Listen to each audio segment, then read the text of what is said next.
Further south, a milder picture, but a little bit windier too, with winds coming up from the southwest. Monday starts a wet picture for many, with hail snow across parts of Wales into the south of the Pennines as well, but that will eventually clear its way south and eastwards as we go through the day on Monday. Further north, across Scotland, northern England, a drier picture, plenty of sunshine around, but that rain and cloud slowly clearing its way south and eastwards through Monday, leaving a drier and brighter but colder day for many on Tuesday and Wednesday. Looks like things are heating up. Boxed boilers, sponsors of weather on GB News.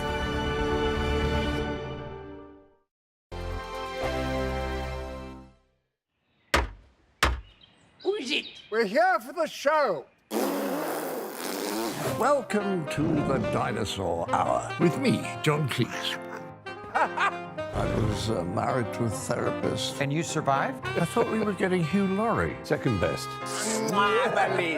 You interviewed Saddam Hussein. What's that like? I was terrified. I'm playing strip poker with these three. No, thank you. My CDs need to be put in alphabetical order. Are you going to be problematic again?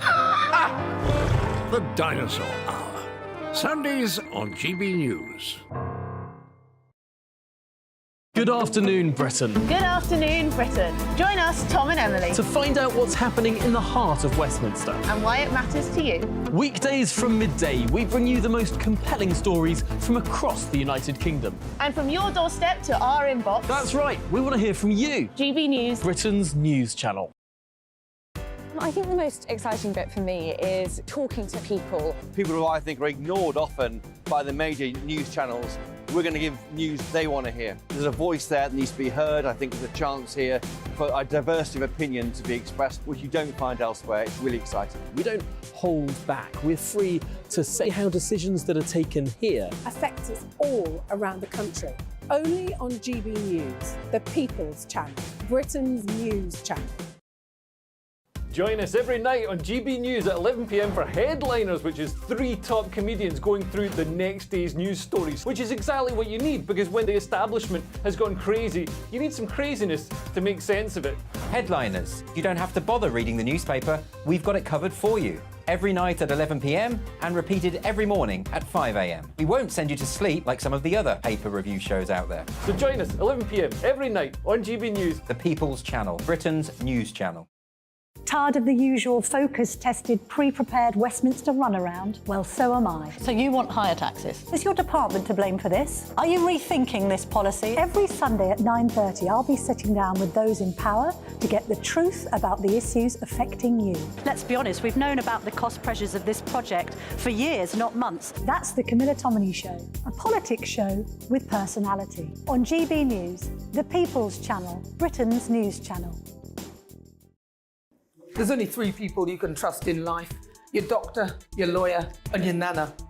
I'm not sure. So join me, Nana Aquare, at 3 p.m. every Saturday and Sunday, where we discuss the biggest topics of the weekend. Be ready for battle. Could you be quiet? What is this? It's my new teeth. Your new teeth. I don't bite. Well, not without a good reason. Always honest, always fun. Every weekend at 3 p.m. on GB News, the People's Channel, Britain's news channel.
Morning to you, 6 o'clock on Sunday, December the 3rd. Today.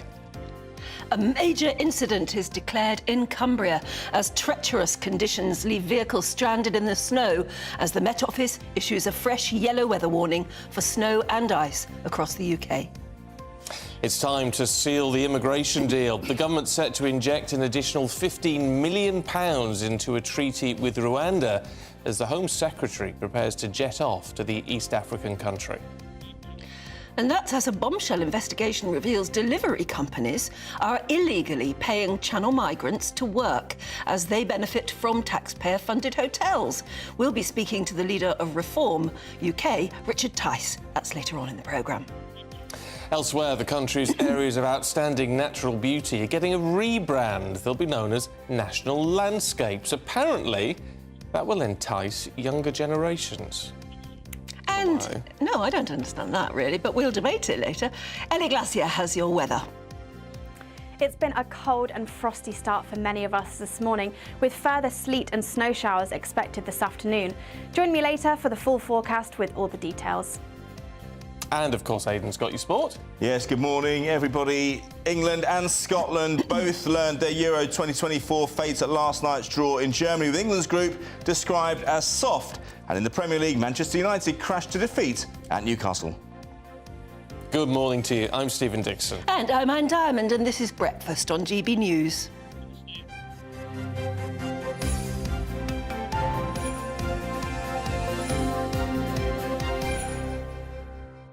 Still want to see your Christmas trees this morning? Oh, please, yes. I mean, we are going to talk about the weather, and that's pretty dismal for lots of people, I think. They've got a real problem. But so we'd love to see how you're brightening things up indoors. Also, actually, if you've got any pictures of where you are in the snow at the moment, it would be good to see. Good and bad, I suppose. Yeah, do get in touch, because what we might do as well is try and speak to you on the programme as well. I mean, particularly if you're watching in Cumbria this morning, drop us a line, and if we can get hold of you and get a video connection up, we'll have a chit-chat and find out how things are with you. gbviews@gbnews.com. I did take a nice picture of our Christmas tree last night. Good. So I might show off. I might try and get that on the system. Yes, that'd be nice. We'd love to see your Christmas trees. And if you can send pictures, then tell us where you are and from where you are watching. Yes, because we need to know. Got a funny throat today. It's doing the rounds. It is, isn't it? There's a little niggle doing the rounds. Might not develop into anything, but even so... Hopefully not, yeah. No, you need to look after yourself. It's the season for it, isn't it? Oh, isn't it just? Now, let's talk about that weather then, because a major incident has been declared by Cumbrian police. There's been heavy snowfall, people told to only travel if absolutely necessary. It's estimated that around 200 vehicles were stuck in the South Lakes area. It comes after amber warnings were issued by the Met Office for snow and ice in many areas across the UK. Well, we're joined now by weather journalist Nathan Rowe, who knows all about these sort of things. Good morning. Good morning. Yes, it's very bad in some areas, isn't it? It is, and particularly, as you mentioned, Cumbria. As you said, the police have declared a major incident in Cumbria, and that is where the amber weather warning for snow was last night, up to 6 inches in parts of the country up there. They're still warning through the day of travel disruption, power cuts, stay away from the area if you don't have to travel there because of this heavy snow. And there are warnings in place from the Met Office through until midday today for more heavy snow in parts of the country as this cold snap continues. So, yes, we are on the Polar Express, and it's winter. So, in terms of that heavy snowfall and things today, where's that going to be? That is going to be across the East Midlands, the North East, which is Teesside, Newcastle, Middlesbrough, that sort of area, the North West, Cumbria, obviously. Cumbria has been worst hit by this. We can see some of those pictures, actually. Really a major incident in Cumbria. What does a major incident actually mean? When the impacts of snow or any weather actually are such that it will have implications for travel or power cuts or even parts of the region being stranded and cut off, and people are advised not to travel around there is a major incident. So an amber warning was put out for yesterday in Cumbria by the Met Office. That's level 2. There's a level 3, which is red. There's not been a red so far, but that's why they've declared a major incident in that part of the country. I suppose, in a way, it's a sort of warning as well to if you don't have to go out, if you don't need to just pop down the shops or whatever, then don't, because you're taking a risk. You are, and if you do, and this is a really important point that we say every year, if you do have to go out and you are using the roads, be aware that your cars could break down or you could be stuck in traffic jams for very long periods of time. And when you're heating the car, the battery runs down and the petrol runs out. So be prepared. If you're going out, keep your mobile phone charged if you're going on long journeys, warm jumpers and things, some food in the car, just in case there are any, you know, delays and things in the freezing cold, just while this cold snap lasts through the weekend. Oh, yeah, all right. So when are we going to see things start to become slightly more temperate? Slightly more temperate. Well, we are going to enter a battle between the Arctic and the Atlantic, and what that means is, through the start of the week, a low pressure is going to start trying to nudge in from the southwest, and when that happens, we get milder, more unsettled weather. So there is a chance of wetter but slightly mild weather in the south through the start of the week, but then the Met Office is then saying it's getting colder from Tuesday onwards, colder but drier. So we're sort of juggling between these two things of the low pressure trying to get in and bring milder, wetter, unsettled weather, and the Arctic coming down from the north, and that clash between the two is where we are at the moment. See, I had a bit of a panic this morning when I woke up because I was South Midlands, if you like, and it was raining. And I thought, raining but cold. My immediate reaction was, I'm going to have to drive really slowly today because of ice. Ice, and also freezing rain. You can see it when you get very cold rain. Yeah, when you get very cold temperatures and the rain falls through sub-zero temperatures. When it hits the ground, it freezes into ice. Yeah. Freezing rain is a problem, certainly on the roads. You know, as much as snow is at this time of year, in terms of hazards and things. I mean, I'm the same. When I came out this morning, the pavement outside my house was slushy. Yeah. We hadn't had snow, so but it was almost as though it was raining and it had gone like that. It was very slippy. Yeah, and it's a case of being careful. I mean, you know, the warnings are in place for a reason. It's to take care. There's also, I should mention, a UK Health Security Agency cold weather health alert in place across northern and central England. That's until Tuesday, and that is for the over 65s and people, vulnerable people with pre-existing health conditions that may be more susceptible to the cold, to just take extra care as we move through this period of very unusually cold weather. OK. Nathan, thanks very much indeed. It's given rise to rather a good front page of the Daily Star, I think, or the Sunday Star today. If you the polar excess. Polar excess. I don't know if we can see that. Oh, it says -12. Yeah. -12. Is it going to get that low? I think it was -11 last night, and it will go on until Christmas. Ooh, we'll see about that. Yeah. Well, as the Star say on their front page, get your thermals on. Get your thermals on. And I tell you what, if you've got elderly relatives or elderly neighbours, or, you know, just have a check. Have a check. Or if you are in that position, don't be afraid to ring someone and ask for a bit of help. Because it's obvious you don't want to be slipping outside. But if it's pretty snow outside your house, take a picture of it, please, and send it to us. gbviews@gbnews.com. Now, the UK is going to give Rwanda at least an extra 15 million quid to sign a treaty to take on migrants who arrive by small boats. I thought we'd done that already. We have already done it, but we're doing more. It seems extraordinary when nothing's yet happened. Anyway, the money is apparently going to be on top of the 140 million already given to Kigali as part of that arrangement to accept those undertaking the perilous journey across the Channel. And all this comes after the Supreme Court ruled the Rwanda plan was unlawful. So we're putting more money into something that isn't yet working. And we're told we can't do. Maybe won't have a chance of working. Well, we're joined now by political consultant and strategist Peter Barnes. A very good morning to you. What is the strategy then? Because it seems meaningless. I have to admit, this is another chapter in the saga of the Rwanda story, isn't it? This story just seems to keep going on and on and on. I think this is really to kind of boost and kind of calm some of the problems that the Supreme Court raised with actually picking Rwanda as a country. And I mean, I was really staggered as to how quickly they got this treaty put into place. Usually these things take a very long time to sort out, but this seems to have been done rather quickly, and that surprised a lot of people. All right, so what difference does having a treaty make? Yeah, so it's more kind of the legal perspectives, and then it's also the fact that we could deem Rwanda to be a safe country, and we kind of skirt round the Supreme Court decision, because obviously the government can't be seen to kind of ignore the Supreme Court, obviously. So what they're doing is they're trying to work around it, which I kind of get that idea, but I don't know. I don't think it's going to Well, how does £15 million extra turn Rwanda from an unsafe country, which is what the Supreme Court said,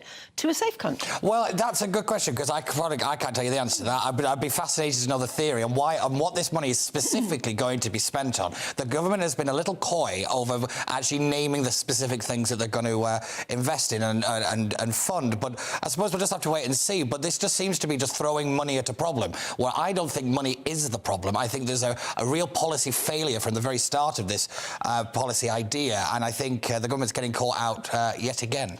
It's very odd, because 15 million quid, look, it's a lot of money to us. Yeah. But in terms of government spending or what it would actually buy in a country, it's peanuts. Yeah, it's a drop in the ocean in reality. But then if we look at how much money we've spent on tackling the migration crisis and how little result we've got, I think a lot of people will be wondering, well, you know, what are we getting back for our money? Let's look at the 500 million that we gave to France over 3 years. Would we really say that they've been pulling their weight? Was that money well spent? Is this going to be money well spent? The government just seems to keep having to do anything it can think of, but anything it's trying to do isn't working, and I think that's where the problem is.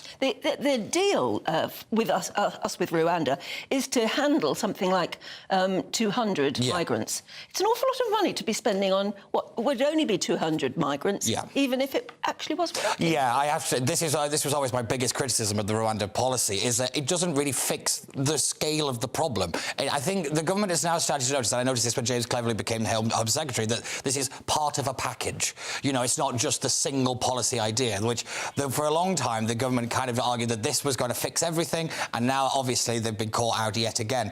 But yeah, this was always my biggest criticism, that in reality this policy isn't going to be that much of a deterrent, and I don't believe it's going to fix that much. Why not a deterrent? Because look, if the treaty works and therefore we can skirt round the Supreme Court and send people there. The idea is, if you arrive on a small boat, you will be picked up, taken to the airport, pretty much, and sent to Rwanda, where you will then be processed. Yeah. So, if that's the case, why wouldn't that act as a deterrent? Because I actually think the biggest problem is actually in the processing of asylum claims. If you actually look at what the Home Office asks and what they're allowed to ask, what they don't ask, it's not really as stringent and as kind of aggressive as I actually think it needs to be, which is where you get a lot of people kind of playing the system as well. But that would change, because they're not going to fork out all this money and take people to Rwanda only for 95% of them to be flown back. Well, we can only hope that it would change, but I think you might have more trust in the Home Office than I do at the moment. Blind faith. Yeah, that seems to be the government policy at the moment, blind faith. But given that we took in legal migrants last year was 740,000, it's still such a big issue and such a small solution. Oh, yeah. Expensive, but small. Yes, so I think actually tackling the kind of scale of legal migration into this country is, I think, probably a better use of this kind of level of money. I think we need massive reforms to tackle that problem, where we look at like student visas and that kind of thing, rather than this. I mean, the issue is, with that huge migration figure, which has caused a lot of upset, I mean, the problem with that is down to visas being issued. Yeah. So why aren't they just issuing fewer visas? Well, if we look at some of the countries where they're coming from, say India, for example, in the free trade negotiations and everything, there are actually visas programs, and like we actually needed the people to come here. This was one of the biggest problems. Is you want to really fix the migration problem, you fix the skills problem that we have in this country. We have a huge skills gap, and we need the people to actually come here and to do the jobs that we don't have people because we've failed to train previous generations to take up the jobs that are now employable. We haven't got a skills gap of 750,000, so why don't they employ a hard cap, which is what we haven't got at the moment? Oh, I think I definitely agree that that's what we should be doing. I think we should look at also increasing the kind of minimum economic level as well. I think that, and salary. I mean, that's what Brexit was meant to allow us to achieve. Yeah, definitely. And this is yet again one of the things that I'm a Brexiteer. I voted for Brexit, worked on the Brexit campaign, and I feel very let down over this, because this is one of the reasons that people voted for it, which was to actually control our borders. If you look at what's happening, I don't think anybody, even the most ardent Brexiteer, will argue that we have control over our borders. Despite maybe in legal terms we do, but in practicality we just don't. No. OK, it's Peter. A mess. Yeah, thank you very much indeed. Good to talk to you. I know there are there are implications, like one of the biggest numbers of students coming in, students and their dependents. And if you cut those numbers significantly, what impact does it have on universities and how they fund and all the rest of it? But if we don't want 750,000 people coming in, then don't let 750,000 people in.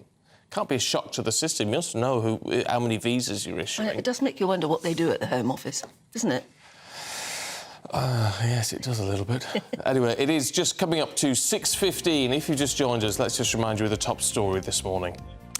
A major incident is declared in Cumbria as treacherous conditions leave vehicles stranded in the snow, and the Met Office has issued a fresh yellow weather warning for snow and ice across the UK. Other stories heading into the newsroom, and the government is to provide £100 million towards helping countries deal with the most severe effects of climate change. The Foreign Office said almost a fifth of the funding will support efforts to strengthen early warning systems in countries on the front line of climate change, giving people advance warnings of cyclones, flooding and other extreme weather. Rail passengers are set for more disruption today as strikes by train drivers continue.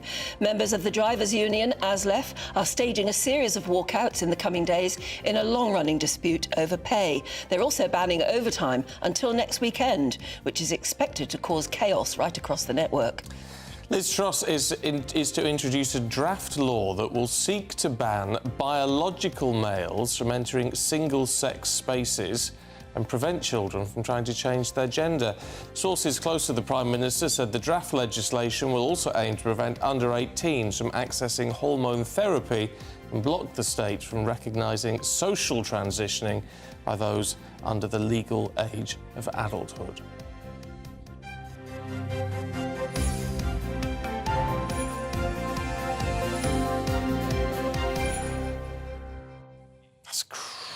I was going to say good luck with trying to make any sense of that one. If you've ever met, I know it's a controversial issue, but if you've ever met someone who is actually a transitioned woman, for example, you may not have any idea that they weren't a woman. A bit like, Coronation Street's had a whole storyline about it for years, didn't they? Roy and Hayley or whatever.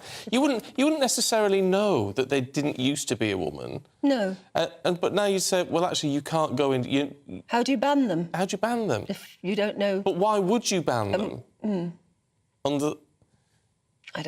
I know it's a controversial issue. I know people get very confused and anxious about it because they don't really understand. But if you actually talk to some of these people, you realise they're just people. Yeah, they are human beings. Everyone's being labelled as a problem or a threat. Yeah, and that's because there are very few who actually do make trouble and have been troublesome. Very few, but don't judge everybody by the same standard, I suppose. Oh, anyway. Yeah, it's a huge subject. We'll be talking about that a bit later on. Now, if you've been out and about in the British countryside, the chances are that you'll have come across what they call an area of outstanding natural beauty. Yeah, pretty clear what that is. Yeah. I would have thought there are 46 of these heavily protected and heavily coveted areas in the United Kingdom, but they're being rebranded as national landscapes. Don't understand why. An area of outstanding natural beauty says it all, doesn't it? Yeah. Why rebrand it? Well, anyway, apparently it's a move to increase awareness of their special significance in protecting our environment. To find out more, we sent our South West of England reporter, Jeff Moody, to a newly renamed national landscape in North Devon. Welcome to a story about all of us. A rebrand and a rename. But why are areas of outstanding natural beauty being reinvented? I caught up with Jenny Carey-Wood from North Devon Coast National Landscapes on a darkening Braunton Burrows. I think we wanted to reflect the change to what we're doing. We're very ambitious. We're delivering a lot more nationally. We're contributing towards the government's targets in terms of biodiversity, water management and climate change. And having a new name showed that we have that national commitment. National landscapes include dark sky reserves too, areas where light pollution is so minimal the landscapes offer tantalising glimpses of the night sky. The aim of these areas is to deliver natural solutions to the main environmental challenges facing the nation. There are 46 of these national landscapes dotted around England, Wales and Northern Ireland. They say that 66% of us live within 30 minutes of one of these landscapes, and 170 million people visited them last year alone. By 2030, the aim is to protect and improve 200,000 hectares of the most valuable natural assets. That's 1.25 times the size of London. 100,000 hectares of wildlife-rich habitat will be created and restored. That's 9 times the size of Manchester. And 36,000 hectares of woodland, the size of the Isle of Wight, will be created or restored. Areas of outstanding natural beauty, or AONBs, were created primarily as a means of protecting areas from development, preserving them for the future. But times change. The emphasis now is on restoring ecosystems, storing carbon, safeguarding against drought and flooding, whilst also nurturing people's health and well-being. Last week, the government pledged an extra £15 million and announced ambitious plans to create a new national park, new forests and new ways to get the great British public out and about in the countryside. It's hoped the rebrand will make these national landscapes, and the UK as a whole, fit for the future. Jeff Moody, GB News. Well, Don't get it. I don't get why they need to rebrand, but it's lovely to have the excuse to show such wonderful pictures, isn't it? Beautiful areas. It's just, if they say it's to increase awareness of special significance, and to call them a national landscape rather than an area of outstanding natural beauty. I thought an area of outstanding natural beauty makes more of an impact. Me too, absolutely. Have to find out more. Some big PR companies have been paid hundreds of thousands of pounds to come up with national landscape. Don't get it. But except that it just gets us talking and reminding everybody that actually there are some wonderful parts just of the UK. You don't have to travel very far to get to them. No, you don't. Anyway, our national landscapes are pretty grim at the moment. With beautiful, nonetheless. Lots of snow, beautiful, but hazardous and cold. Let's get a full weather update for you with Ellie. Good morning, welcome to your latest GB News weather. I'm Ellie Glazier. It's a cold and frosty start this morning across the northern half of the UK. However, a bit of a cloudier picture across the southern half. Showers continue to push in from the west, these turning to snow over the high ground of Wales, parts of the Pennines as well, perhaps seeing up to 10 centimetres of snow, and some icy conditions expected through this morning. Further north though, under those clear skies across Scotland, plenty of sunshine around through this afternoon, but feeling cold in that sunshine. Some spots perhaps staying below freezing. However, further south under that cloud and rain, a much milder day, around 8 to 10 degrees, but some strong winds from the southwest, perhaps taking a notch off those temperatures. Those strong winds in the southwest will bring another band of rain, slowly tracking its way north and eastwards through Sunday night and into Monday morning, bringing some heavy rainfall across the southern half of the UK to start the new working week. There's likely to turn to snow across parts of Wales and northwest England again, and another cold night across parts of northern England.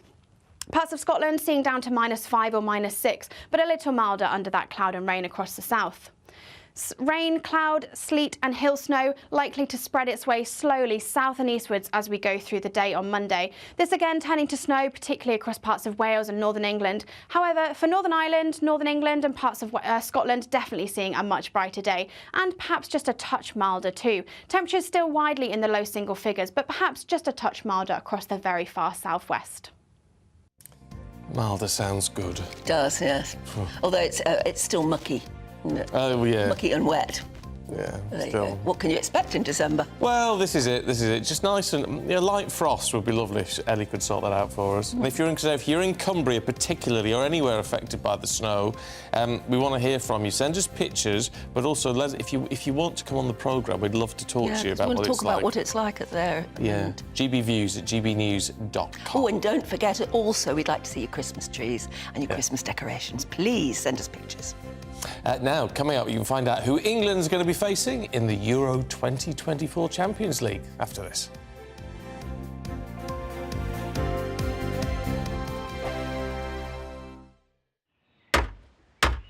Who is it? We're here for the show. Welcome to the Dinosaur Hour with me, John Cleese. I was married to a therapist. And you survived? I thought we were getting Hugh Laurie, second best. You interviewed Saddam Hussein. What's that like? I was terrified. I'm playing strip poker with these three. Oh! No, thank you. My CDs need to be put in alphabetical order. Are you going to be problematic again? The Dinosaur Hour. Sundays on GB News. Tired of the usual focus-tested, pre-prepared Westminster runaround? Well, so am I. So you want higher taxes? Is your department to blame for this? Are you rethinking this policy? Every Sunday at 9:30, I'll be sitting down with those in power to get the truth about the issues affecting you. Let's be honest, we've known about the cost pressures of this project for years, not months. That's the Camilla Tominey Show, a politics show with personality. On GB News, the People's Channel, Britain's news channel. I think the most exciting bit for me is talking to people. People who I think are ignored often by the major news channels. We're going to give news they want to hear. There's a voice there that needs to be heard. I think there's a chance here for a diversity of opinion to be expressed, which you don't find elsewhere. It's really exciting. We don't hold back. We're free to say how decisions that are taken here affect us all around the country. Only on GB News, the People's Channel, Britain's news channel.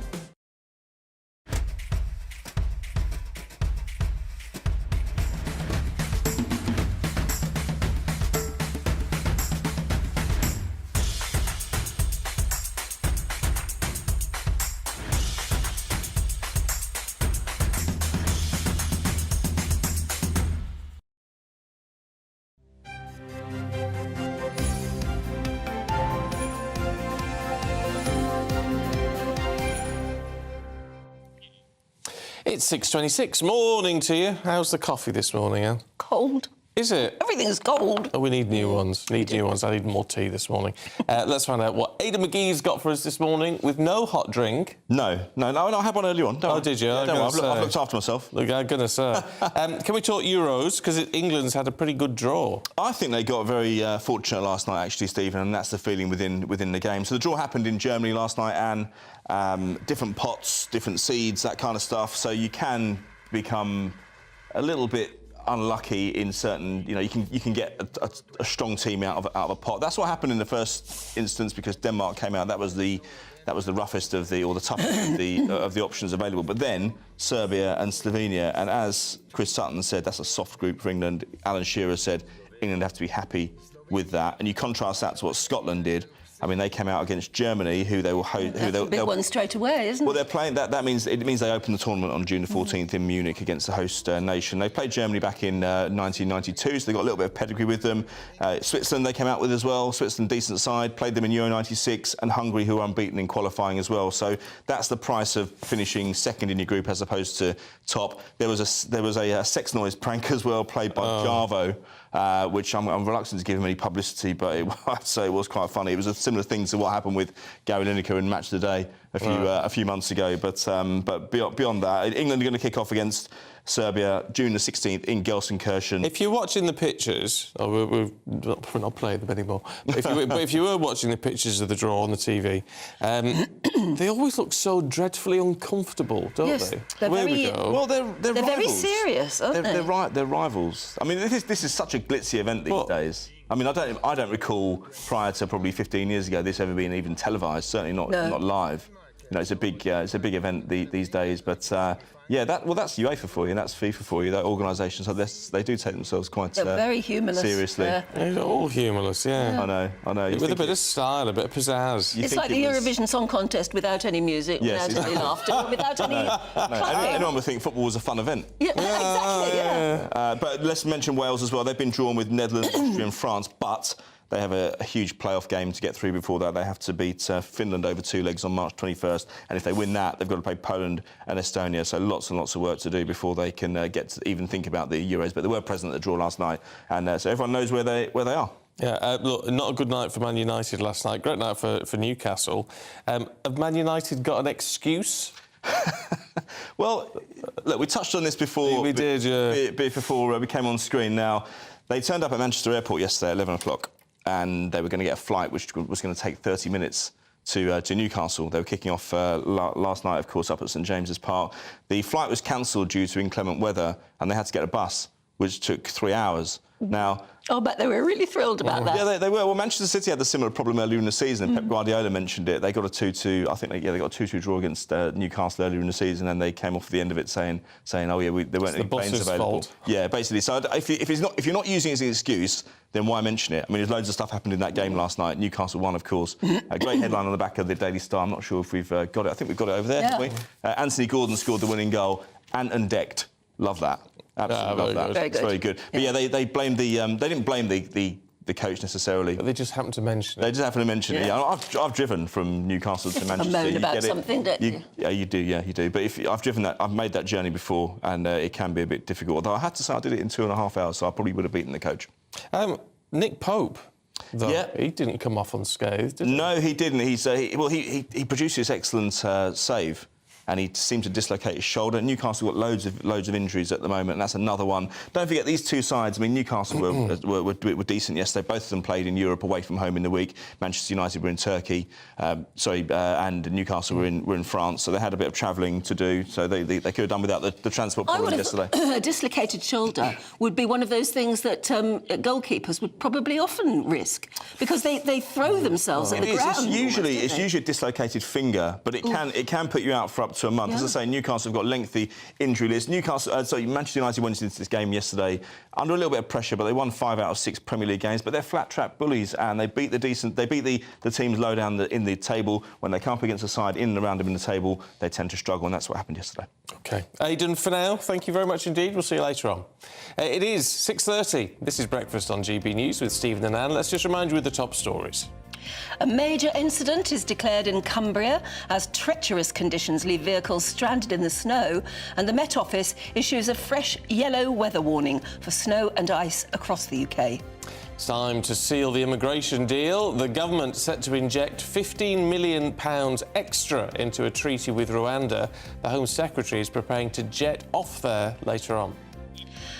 And that's as a bombshell investigation reveals delivery companies are illegally paying Channel migrants to work as they benefit from taxpayer-funded hotels. We'll be speaking to the leader of Reform UK, Richard Tice, about that later on in the programme. And elsewhere, the country's areas of outstanding natural beauty have been rebranded. They're now known as national landscapes. Apparently, that will entice younger generations. Confounds us, but there you are. Still to come, the world's first tampon for men has been slammed by feminist campaigners as an insult to women. That and more in Headline Makers coming up. Where'd you put it?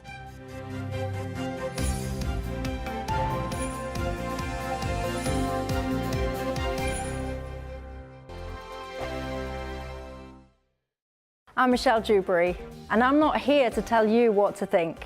I'd much rather hear what you have to say. So, send in your opinions to gbviews@gbnews.com. Keep them clean, and you never know, I might read them out.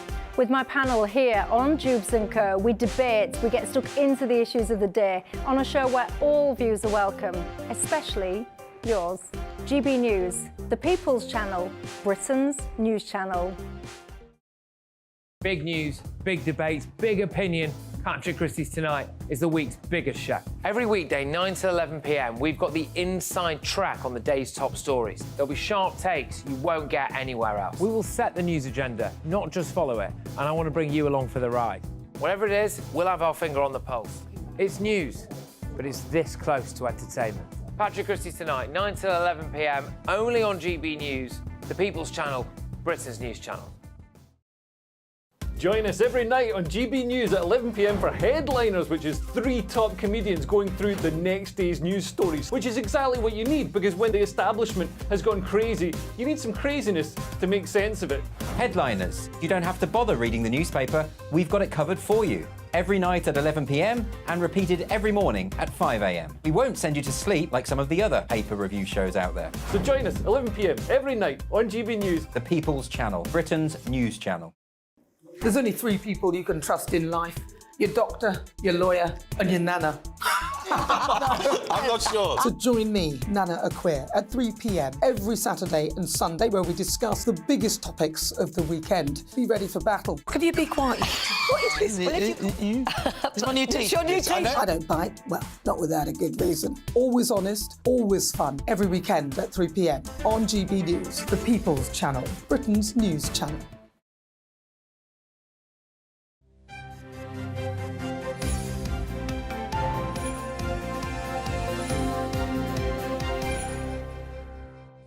.34, good morning to you. We've been asking all weekend, actually, for pictures of your Christmas trees because, frankly, why not? Yes, because it cheers us all up. Sarah has sent in this lovely one. Oh, very nice. Thank you very much. Yeah, that really is pretty. Very cosy, with the white lights. Remember to tell us where you live. Yes, because please. That's just Sarah, but Sarah, we don't know where you live. Yeah, the same goes for May. We don't know where you are, May. But she said this is... I like very that. white. Very nice. I say white. It's not. It's because the room's white. Yes, it's exactly. A white room. It looks very compact, doesn't it? But it does. Lots of glitter, very fancy, like this. Tracy is in Lincoln. Good morning. Has sent this in, which is a beautiful yes, tree. That's fab. Very nice. Again, the white lights are a big thing. Yeah, well, that's the ones. And finally, this is Stephen's. Oh, Stephen, that's beautiful. Do you like? See, I told you we like coloured lights. Hang on a minute. What have you got at the bottom of the tree? So they're Christmas presents. But you know, they light up. They're all lit up. Yeah. Oh, are they real presents? No. Oh, I see. No, but it's just to disguise. I didn't know you could get those. Yeah, it's just to disguise the, with the pot with all the trees in and all the, you have to water every day. I like that. Very there nice. You go. What's at the top? An angel. An angel. Yes, it looks like an angel. Oh, have you submitted it? Well, my 3-year-old made me buy a tree yesterday. It's a little one, but it's a real tree and it's got lights on and everything. So it's on Twitter. So I'll have to pull it off. Oh, please pull. Yeah, and we'll show everything. Yeah. It's a bit different. So there you go. We're very small. We're very pleased with it. As you can see, writer and columnist Emma Wolfe is here alongside the broadcaster Ella Whelan. Good morning to you both. Morning. Before we have a chat, let's just run you through the front pages, should we? Well, the Sunday Telegraph lead with Sir Keir Starmer appealing, apparently, to Conservative voters by piling praise upon Margaret Thatcher. Sunday Times has Rishi Sunak planning to give Rwanda another £15 million to secure an immigration treaty. The Observer report on Israel using intelligence gleaned from apparently hundreds of Hamas prisoners to find the top commanders still alive inside Gaza. The Sunday Express has the King refusing to disown Prince Harry over the royal race row. And the Daily Star lead with Brits facing the coldest winter in 10 years. It is a polar excess. Ah, very, very clever. Good so headline. let's see what Emma and Ella have got for us this morning. Ella, we'll start with you, should we, in the Sunday Telegraph. Keir Starmer piling praise on Margaret Thatcher. Yeah, well, making an intervention on immigration, which is, he's obviously attempting to make hay while the sun shines, as the Conservatives are in a real row over the Rwanda policy. They seem to be, well, they don't just seem to be, they are unable to make any headway in relation to that whole debate about small boats and the immigration system and the asylum system. His article says, voters have been betrayed on Brexit and immigration. I stand ready to deliver. The first part of that headline will, I think, still probably make a lot of people smirk, because Keir has been working so hard to try and convince people that he didn't really mean it when he did all that campaigning around Brexit previously. But the paper picks up on the fact that he does something which I think most people won't be surprised at, which is to praise Thatcher, talking about the fact that she set loose our natural entrepreneurialism. He compares, talks about Thatcher, Clement Attlee, Sir Tony Blair, saying that they all realise that politics must act in service of the British people rather than dictating to them. And, he's always set himself particularly alongside Blair, but trying to position himself in that tradition of sensible, reasonable, not too kind of shaking the boat. Mm-hmm. And actually, I think, for me, it comes across as what Labour has almost always been recently, which is very, very close to the Conservatives, not very remarkable. And actually, there's nothing, say whatever about Jeremy Corbyn and previous sort of Labour governments, Labour Party sort of arrangements, this sort of move to the right is how the Telegraph calls it, but I think more to the centre, isn't very exciting. But that's how you win elections. Perhaps it's how you win elections, but I think there's something going to be different about next year, which is that the way in which the times that we live in are coloured is by stagnation, is by nothing happening, and is by a kind of feeling of frustration. And I think what people might want is something to break out of that. And this whole harking back to people who are dead or people who are elected out a long time ago isn't going to work. If you're a frustrated Tory voter, and there are a lot of them by the feel of it, then it's understandable that Keir Starmer would try and reach out to them in some way. Yeah, this is very much what this is about. I mean, the idea that he's quoting Thatcher, and then Attlee has sort of made my coffee jump out of my hand a little bit there, and Blair as well. He's but it's very much about pitching for these disillusioned Conservative voters. It's really about the centre ground and then mopping up, because he's really aware that lots of disillusioned Conservative voters are going to be thinking, well, what's my option? Reform? You know, and that's where it starts to get dangerous when you start splitting the vote in that way. So, you know, Starmer is reminding voters about immigration, about inflation and about crime, the three key areas that he sees the Conservatives as failing on. And Conservative MPs are not happy about this because they know they've failed on immigration. Labour have, in the last few days, been reminding people that if this weekend, freezing cold, bitter cold out there, if this weekend sees another surge in Channel crossings, can you imagine crossing in a small boat in those icy waters this weekend? I would have thought we're bound to see fewer, but they may still he's saying this will be the second highest year of illegal entry on record, and so he's really pushing that as well. We also need to bear in mind, I think, with this, because it makes for a good headline about sort of praising Margaret Thatcher. One of the first things Gordon Brown did as Prime Minister was invite Margaret Thatcher to number 10. That's right. If you remember. Yeah. And don't forget when the whole election thing, when it was actually Gordon Brown versus, well, Nick Clegg and David Cameron, all the discussion was who is the heir to Blair. And David Cameron was seen as heir to Blair. So it works both ways. So it's not exactly new. That's a really good point. Yeah, it does. And it's all sort of centre but a little bit left or a little bit righter. Yeah. Those were the debates where everybody agreed with Nick. Everyone agreed with I agree with Nick. And the Golden Tide, do you remember? Which is like the Golden Time is the worst time in politics from my perspective. That kind of just backslapping sort of samey approach, which, you know, all the issues that you cover on this show, from housing to people not being able to heat their homes to, you know, food prices, everything. It's clear that, Keir Starmer says in his article, The Telegraph, nothing happens in this country, you can feel frustrated. So what's their answer? More of the same. But it's also partisan, isn't it? If you had someone who was very, very socialist, they would then alienate the other side. It's just... Well, which is what we saw with Jeremy Corbyn. Absolutely. Exactly. I mean, there were other issues around Jeremy Corbyn as well, but you're right, it's so hard But the party was unelectable, didn't it? That's what everybody more or less agreed. That then it was unelectable. And they're all saying now Keir Starmer has now made the Labour Party electable. He has. That's quite something. Whether it's enough, you don't know. No. You were looking at the Times, and this extraordinary, well, it raised our eyebrows, this Rwanda deal. They're going to actually plough more money. More money. £15 million, I think. So we've, into something that hasn't yet worked and by the Supreme Court is deemed wrong. It's been deemed illegal, basically. You can't do this. So we've already sent 140 million out to Rwanda as part of this policy to try and make it more acceptable to the Court of Human Rights. And now we're going to send another 15 million. To be fair, this is a sort of a forward payment on money that we were already going to send. I think the charitable way of describing this is sending good money after bad, but I think basically they're flogging a dead horse. This policy is not going to work. Unless... And if we spent... Sorry, Stephen. No, I was going to say, unless... This is about the treaty, isn't it? And this is about and I don't understand the politics of it. This is not going to make Rwanda a more acceptable place. No, but it might make it overturn. But it might. But if there is a treaty, you can bypass the ruling. Won't overturn the ruling. You can bypass it, and that's what they're going for. OK, and then by this point we will have spent nearly 200 million on sending how many? Maybe hundreds, maybe thousands at most. But however many people we ever manage to get on a plane, off a runway, to Rwanda, which I very much doubt is ever going to happen, even at that point, it would be ludicrously costly, utterly pointless. I mean, what are we doing spending this much money on a failed policy and then pursuing it?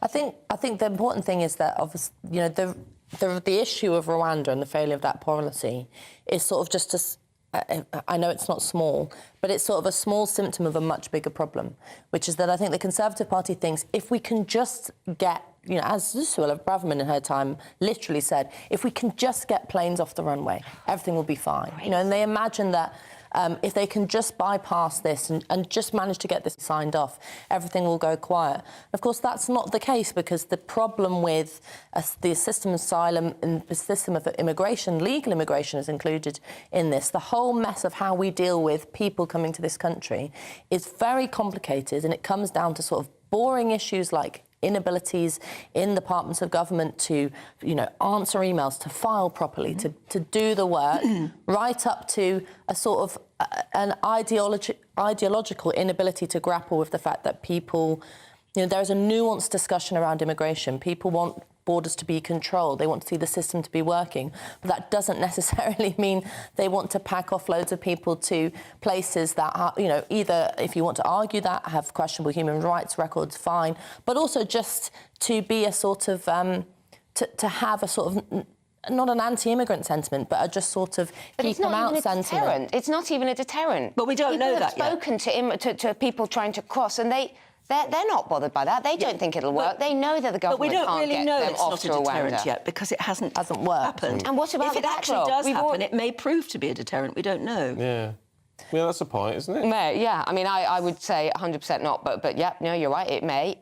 I don't think it will, because people know you can disappear into the system. They know that they can come here and delay and delay and delay and appeal and all of that. And they've seen it failing. I mean, they're not idiots. The people traffickers that are getting people over here, the ones who are coming over illegally. But Ella's right, the legal migration is also a huge issue. I'm not saying it's a problem, but it's a huge issue in terms of, what do we have? 700 and something thousand people coming to this country. So we have to talk about all these things, and this obsession with Rwanda is utterly misjudged. Yeah. OK, let's have a look, Ella, at The Observer this morning.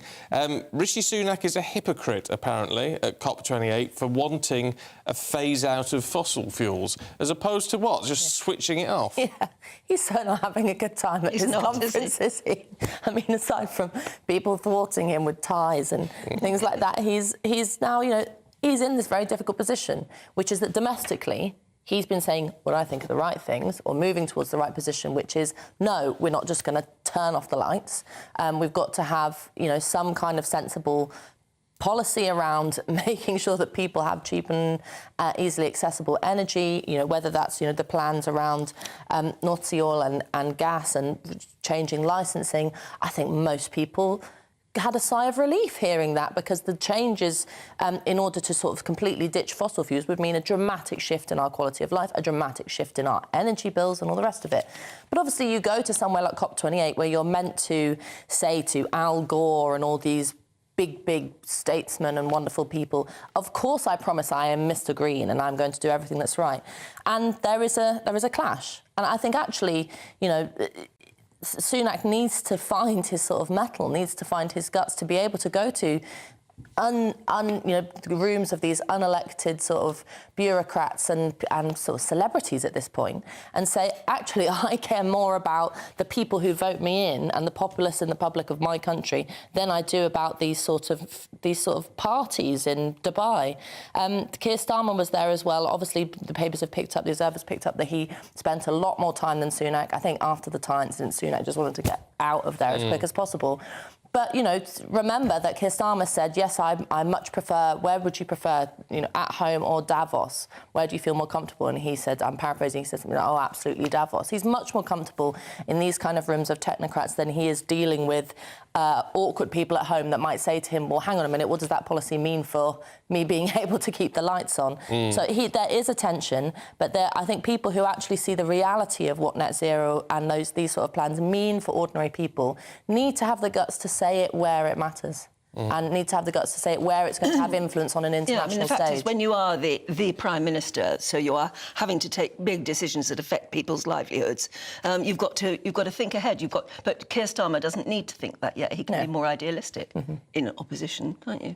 Actually, it's interesting thinking of green things. That reminded me, if anyone's got an electric car, apparently, I was talking to somebody yesterday who's got one and nearly ran out of power and was really worried that they had enough power to get to to a service station. And when he got to the service station, I mean, he didn't have enough power to get home, basically. When he got to the service station, there was every single power charger thing was taken up, and there were 20 cars in a queue waiting. Oh. So he knew that, and frankly, he was even worried that if he had to sit there in a queue waiting forever, he wouldn't have enough power to actually go to the pump or whatever you call it. Yeah. And it's that bad. The infrastructure isn't there yet properly for electric cars, because apparently in the winter, in the dark and the cold, yesterday, you use up much more electricity, much more fast, because you're using your battery power to keep all those things on. So then batteries don't operate as well in the cold. No, it's really difficult for drivers of electric cars at the moment. But you get the infrastructure in. I quite fancy an electric car. Next time you wouldn't round. want one yet, because you drive a long way. Yeah, but you do need the infrastructure to be there to what do they call it? Charge anxiety. Can we have a look at the Observer, Emma? Looking at the Israel-Gaza It is, situation. and we know that now Israel are really focusing on this push into southern Gaza, where already a humanitarian crisis is unfolding. You've got thousands of people there. How do they do that without moving people out? A dense area, tiny area, 4 miles across, something like that. They're running out of food and fuel and basic amenities and water and everything. So this Israeli push is very much focused on capturing hundreds of militants and using that. They're trying to use that intelligence to very much track down the Hamas leaders in the belief that that is the way to eliminate Hamas as an organisation. And as many people have said, Hamas is not just an organisation, it's an ideology. And actually, many of these fighters are orphans, and they've been orphaned in conflict over the years. And many more young men and young people are being made orphans by this conflict. And I'm not defending either side, I'm absolutely not, but I'm just saying, you don't eliminate Hamas in any way. You don't eliminate them by taking out a few leaders. And how is this going to work? And as you say, as you refer to, Stephen, how do you hit and repeatedly hit an area which is densely packed with civilians without catastrophic it's densely packed with civilians who they told to go south. They've been told. They've been told to go south, and those who are in the south now are finding themselves under bombardment.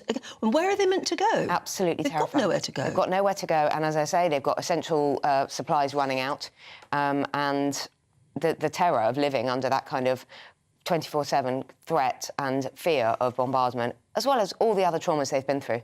I mean, these people have survived, what is it now, over 2 months of this, being shunted from one area to another, and it's really, really frightening. The situation. I mean, you know, the ceasefire's petered out, and here we go again. Seemingly very little achieved apart from the hostages, which are a wonderful thing. That anybody that has been released, I celebrate as an innocent life that's been liberated. But it's very hard to know what to. I wouldn't like to be Israel, because you have a existential threat that's ongoing to the very soul of your nation and the safety of your people. You have a self-professed Jew-hating death cult, which has, written within its founding documents the desire to wipe you off the face of the planet. It seems impossible to ignore that. You would be. Any other nation would agree that you would have to try to eliminate that threat. And so I think most people, well, I say most people, most decent people know that Hamas is not a force that can be reasoned with, reckoned with, or made to compromise. On the other hand, there is the very practical and serious issue both of people, civilians dying in the region, but also with tensions in the Middle East being as such that the further displacement happens, the further that refugee camps get set up in different areas and people's lives are destroyed. That has over decades caused groups like ISIS or Hamas to be able to find support among ordinary people. But there is no. I think the thing that people sort of misunderstand with trying to paint this issue as goodies and baddies and make a kind of very black and white distinction is that there might be a very clear distinction around Hamas, but in terms of the outcome of this war, there is no easy answers, and there is no solution. No. Can we have a look at this one, which I find frustrating as someone who, in the face of sometimes a lot of opposition, tries to foster a bit more understanding of the trans community. To launch tampons for men just seems, in terms of marketing and how we try and address an issue, just seems to be just the wrong way forward? Yeah, I think this is a really good example of how particularly companies decide that they're going to speak on behalf of trans people and make campaigns on behalf of trans people. And in actual fact, most people who have transitioned or of different genders or whatever get on with their lives sort of in quiet peace if they can, and are not the same as sort of the screaming activist arguments that happen on Twitter and things like that. But this Finnish company has released a new sanitary product which they have called tampons for men. Now this takes some explanation.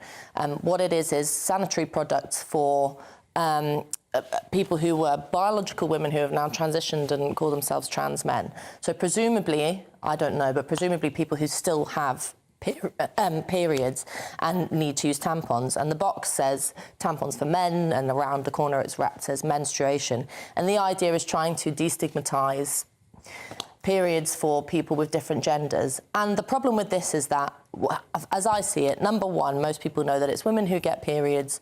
And if you've tried to and want to become a man, I would imagine that you don't have that much interest in the biological functions of women anymore, and actually you want to be, you're not interested in that. So the sort of fetishization of periods and making it this sort of thing that you have to celebrate. There will still be people who are at a point in transition when they are still menstruating, which is but why you wouldn't just buy ordinary tampons? Yeah, I don't think tampons are even marketed. I mean, they are marketed for women in the terms of their pink and everything, but I don't think they say for women. Well, they're not. They're yellow and green and I mean, they're blue. That's the kind of thing that the colours are determined by the sort of severity of your period. It's too early to get into this, but is this company just virtue signalling, or are they just doing it to make headlines? I think that it's become a very sort of your position on trans issues has become a means through which you sort of signify whether you're a good or bad person or not. And actually it has very little interest in what trans people need and want, and also they've got a wider discussion about health. OK, look, good to see you both this morning. Let's get a check on the weather. That warm feeling inside from Boxed Boilers, sponsors of weather on GB News. Good morning, welcome to your latest GB News weather. I'm Ellie Glazier. It's a cold and frosty start this morning across the northern half of the UK. However, a bit of a cloudier picture across the southern half. Showers continue to push in from the west, these turning to snow over the high ground of Wales, parts of the Pennines as well, perhaps seeing up to 10 centimetres of snow, and some icy conditions expected through this morning. Further north though, under those clear skies across Scotland, plenty of sunshine around through this afternoon, but feeling cold in that sunshine. Some spots perhaps staying below freezing. However, further south under that cloud and rain, a much milder day, around 8 to 10 degrees, but some strong winds from the southwest, perhaps taking a notch off those temperatures. Those strong winds in the southwest will bring another band of rain, slowly tracking its way north and eastwards through Sunday night and into Monday morning, bringing some heavy rainfall across the southern half of the UK to start the new working week. There's likely to turn to snow across parts of Wales and northwest England again, and another cold night across parts of northern England. Parts of Scotland seeing down to -5 or -6, but a little milder under that cloud and rain across the south. Rain, cloud, sleet and hill snow likely to spread its way slowly south and eastwards as we go through the day on Monday. This again turning to snow, particularly across parts of Wales and northern England. However, for Northern Ireland, Northern England and parts of Scotland, definitely seeing a much brighter day, and perhaps just a touch milder too. Temperatures still widely in the low single figures, but perhaps just a touch milder across the very far southwest. Looks like things are heating up. Boxed Boilers, sponsors of weather on GB News.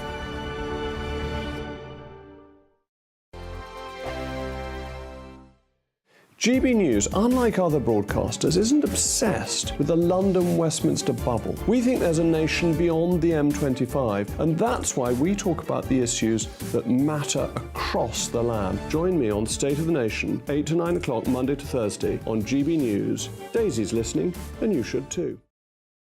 Your weekend starts here with Friday Night Live with me, Mark Dolan, 8 till 9 on GB News. Big stories, big guests and big laughs as we get you ready for a cracking weekend. That's Friday Night Live with Mark Dolan. Fridays 8 till 9 on GB News. Bring your own drinks. The admission's free.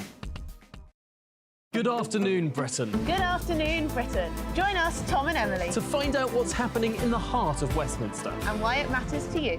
Weekdays from midday, we bring you the most compelling stories from across the United Kingdom. And from your doorstep to our inbox. That's right, we want to hear from you. GB News, Britain's news channel. Wake up to the headlines with Headliners every morning at 5 a.m. We treat you to the day's biggest stories before anyone else, 7 days a week. You can catch up on everything you need to know before you've even had your kippers. Headliners every morning at 5 a.m. only on GB News, the People's Channel, Britain's news channel. Who is it? We're here for the show. Welcome to the Dinosaur Hour with me, John Cleese. I was married to a therapist. And you survived? I thought we were getting Hugh Laurie. Second best. You interviewed Saddam Hussein. What's that like? I was terrified. I'm playing strip poker with these three. Oh! No, thank you. My CDs need to be put in alphabetical order. Are you going to be problematic again? The Dinosaur Hour. Sundays on GB News.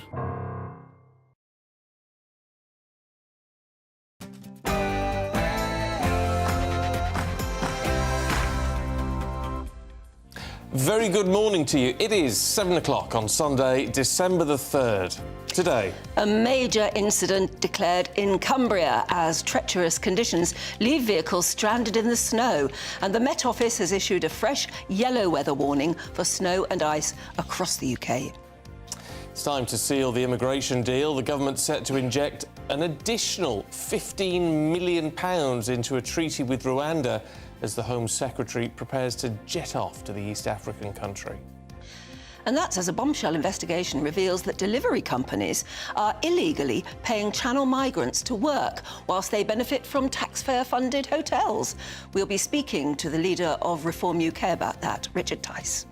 Elsewhere, the country's areas of outstanding natural beauty are no more. They're now known as national landscapes. Apparently, that will entice younger generations to appreciate them. And Ellie Glazier has your weather. It's been a cold and frosty start for many of us this morning, with further sleet and snow showers expected this afternoon. Join me later for the full forecast with all the details.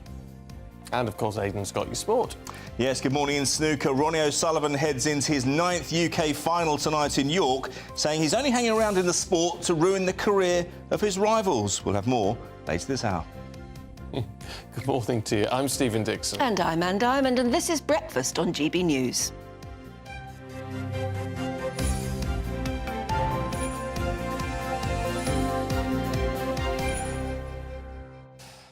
The weather. We talk about the weather a lot, but it is causing some pretty serious problems in some parts of the country this morning.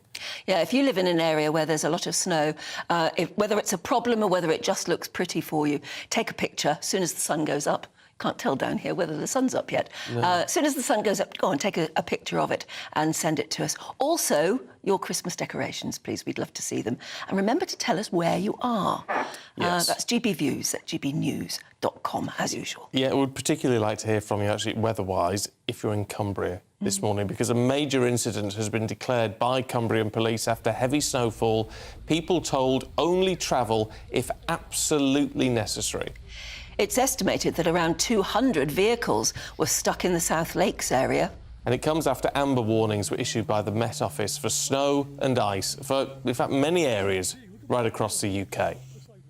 It looks pretty, doesn't it? But it's not. You don't want to go out in it. You've got to go out in it, no. We're joined by weather journalist Nathan Rowe to tell us more. A yellow weather warning, what's that? Right, that is a level 1 Met Office warning, and that is in place until midday today for up to 4 inches of snow, and that is across the central, northeast and northwestern part of the country. It means there is likely to be some impacts from the ongoing snow that we've been seeing over the past couple of days. Obviously, Cumbria has taken the brunt of this, and there is a major incident being declared by the police up in that part of the world. And what that means is is when there is the likelihood of 2 or more emergency services that are going to be called on. That's when the police declare a major incident, or when there's a large number of people that could be affected. So that's what that means.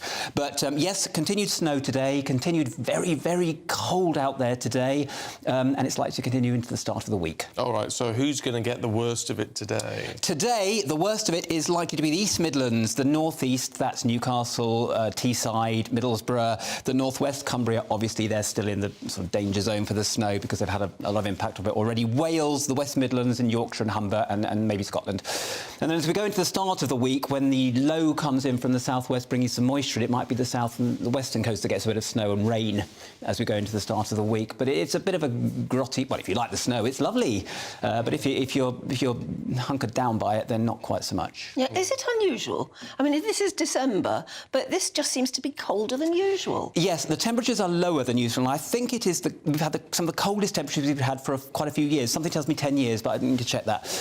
It's not unusual that we do get cold snaps at the beginning of December. It is winter. Snow is usually more likely, I say this a lot, more likely sort of the end of winter. You're more likely to get a white... Yeah, you're more likely to get a white Easter than a white Christmas, I say all the time.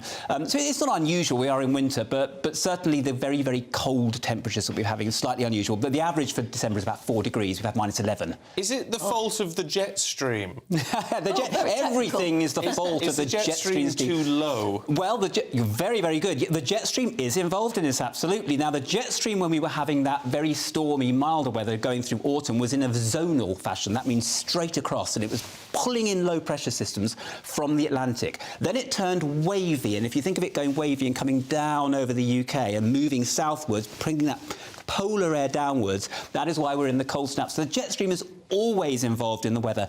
In the winter, if it's further to the south, that will allow the northern influence to come in, and in the summer, when the jet stream moves right up, then we get the southerly warmer air coming in. But the jet stream is usually to blame for all of these things. Always blame the jet stream. See, I've been listening to you over the years. I know you have. Paying attention. Just trying to impress. I know. So am I, Anne. I mean, it's interesting that it always seems to take us by surprise. Yeah, it always does. Yeah. I think it's because it comes up on us very quickly. Now, this is a really interesting point. This cold weather was sort of being mooted for a while. The cold air was going to come in, and then there was this low-pressure system to the south that was sort of jumping around and not really deciding where it was going to go. Depending on where it did go would be whether we had snow, but no one could really tell until about 48 hours before. So the weather is very difficult to predict, certainly in terms of where the snow is going to fall. Now, in terms of the broader picture, is why are we always so unprepared for winter in the UK and everything grinds to a halt. I think it is just that compared to Scandinavia, Norway, Russia, Siberia, we don't have the longevity of this cold weather during the winter to justify spending what they would spend, for example, on de-icers and gritters and airports and heating and under pavement and all that sort of thing. We just wouldn't need it. We get a week maybe and everything grinds to a halt and we all complain and then it gets better again. So I think that's why we're unprepared for it. But I think it's also part of our charm, isn't it? We always know the slightest flurry of snow and the trains won't work. Absolutely. We get terribly excited and then overexcited. This time next week then, what are we looking at? Right, so going into Monday, it's looking like it might be a little bit milder to the south, still with the northerly airflow to the north. And then the Met Office is saying it's getting colder again from Tuesday onwards, but drier. That said, all it would take would be a little bit of moisture from the Atlantic or from the surrounding seas to bring some snow. There is going to be some rain in the southwest, and some of that might be sleety. So cold, really, Stephen, is the answer through next week. Maybe not as cold as it has been, and milder in the southwest, and always the possibility of a flurry. I'll tell you what disturbs me slightly when you look at the headlines coming out of the Met Office. It effectively says, if you don't read it right, there's a yellow snow warning. Yeah. Yeah. Oh, I don't like the idea of that at all. Yeah, never, ever. Yeah, I mean, you need to be never go near that one. Yeah, No. yeah. Crispy and white is how we like it. Yes, exactly. Right. Nathan, thanks very much indeed. Yeah, and lots of you have already been getting in touch with your snowy pictures. Thank you. This is from Gary in Doncaster, who, experiencing a very snowy morning. You got a couple of inches down there, yeah. isn't it? Wow. And it looks foggy as well. It does. Cal and Ian from Sheffield, there you go. Plenty of snow there too. Again, you can see why you wouldn't want to drive out in that. No, you wouldn't. Rob from Durham has sent us a picture of his lovely Christmas tree. That's better indoors. That's nice. Well done. There you go. It looks quite snowy and wintry, but in the warm. Please keep your pictures coming in, because we love... I think it's important for us to see what the snow is like if you're in a snowy area, but also your decorations as well, because it cheers us all up. That's GB Views at gbnews.com. Now, the UK is going to give Rwanda an extra £15 million to sign a treaty to take on migrants who arrive here by small boat. And that money is, of course, on top of the £140 million already given to them as part of the arrangement to accept those who actually do undertake that perilous journey across the English Channel. But all this comes as the Supreme Court has already ruled the Rwanda plan is unlawful. Curious, isn't it? We're joined now by political commentator Peter Spencer. Morning, Peter. What's happening here? I mean, why spend more money on something that hasn't even worked yet? Well, what they're going to spend the money on, we are told, is to improve, so that the Rwandans can improve their asylum processing system. I have to say this is a bit rich, because the reason why the whole small boats thing is so inflamed is because our own asylum processing system is so rubbish. A job that should take just a few weeks is very often taking well over a year, during which time, of course, people are stuck in hotels, taxpayer funded, thank you very much. Some of them going into the black economy, we are told. No great surprise there. And we've heard so much from Suella Braverman about how rubbish Rishi is. Well, the fact is, she was a Home Secretary. It was her job to sort this sort of thing out. And how much did she actually achieve? Not much. Now, when it comes to the Rwanda scheme, I think there can be little doubt about it that if, and it's a big if it were to actually work, it almost certainly would stop people in their tracks, because you think, right, I risk my life getting on this ghastly little boat, and then I get to the other end, jetted off to some country in Africa with a rather dodgy human rights record, never to return. Yeah, that's a pretty profound disincentive to going. So there is that possibility is opened of actually this happening. I do note, by the way, that the amount of money that Britain has already sent to Rwanda is more than double what they've given to the French to get them to help to discourage people from coming over from the northern French coast, which actually has reduced the numbers of people coming in by a quarter. What all sounds very confusing, Peter, though, is this idea that somehow we can bypass the Supreme Court. Confusing? Yeah, I mean, well, what Rishi Sunak, it would appear, has in mind is to introduce emergency legislation. He'd better do it PDQ, by the way. He said hopefully it'll be by the end of this week. It might drift into next week. Who knows? Remember that the Christmas recess is only a couple of weeks away anyway. But the theory is that this emergency legislation will give Parliament a chance to deem Rwanda a safe country. If so, the thinking goes in Downing Street that will somehow get round the problem of the Supreme Court saying that the place is not safe. I mean, it doesn't stop there, of course. There are various international agreements with the United Nations and so on, which go back to the Second World War, which still are a sort of a potential sticking point.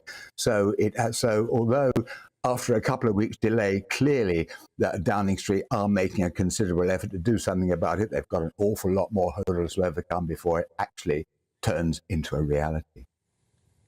Well, we'll leave it there and see what happens, I guess. Peter, thank you very much indeed. Now, the UK will conduct surveillance flights over Israel and Gaza as part of hostage rescue efforts. Yeah, the Ministry of Defence said the government have been working to secure the release of hostages, including British nationals who've been kidnapped since the Hamas attacks began. Well, Nadav Popplewell is now understood to be the only remaining hostage with British citizenship in Gaza. His mother, Chana, was released last week, but Nadav was kept back as a higher value hostage. Well, we're now joined by his sister, Ayelet Svetsky. I think I've said that right. A very good morning to you. Thank you for joining us. Do you know what happened to your sister that fateful day, October the 7th?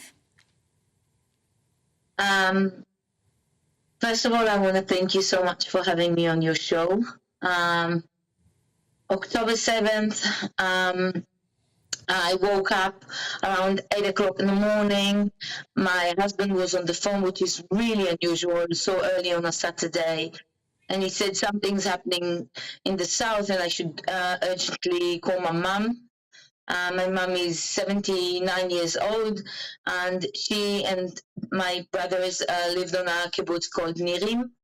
So I grabbed my phone, and as I opened it to call mum, I saw my WhatsApp group with all my childhood friends. The WhatsApp group was exploding with messages, and I learned that there wasn't only a missile attack, but also a terrorist invasion into our kibbutz. So I called my mom frantically and I said, Mom, go in the safe room, lock the door, don't let anyone in. I didn't know there isn't actually a lock on the safe room's door because it was designed to protect the people from the missiles, but not from a terrorist attack. And a few seconds later, I heard a man's voice speaking to my mom in English with an Arabic accent.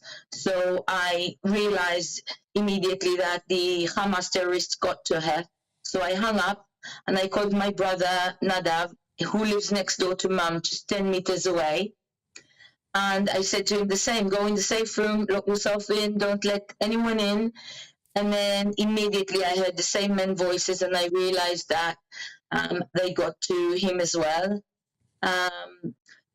A few minutes later, I got 2 pictures sent to my WhatsApp from my mom's phone, showing my mom and my brother sat in her living room.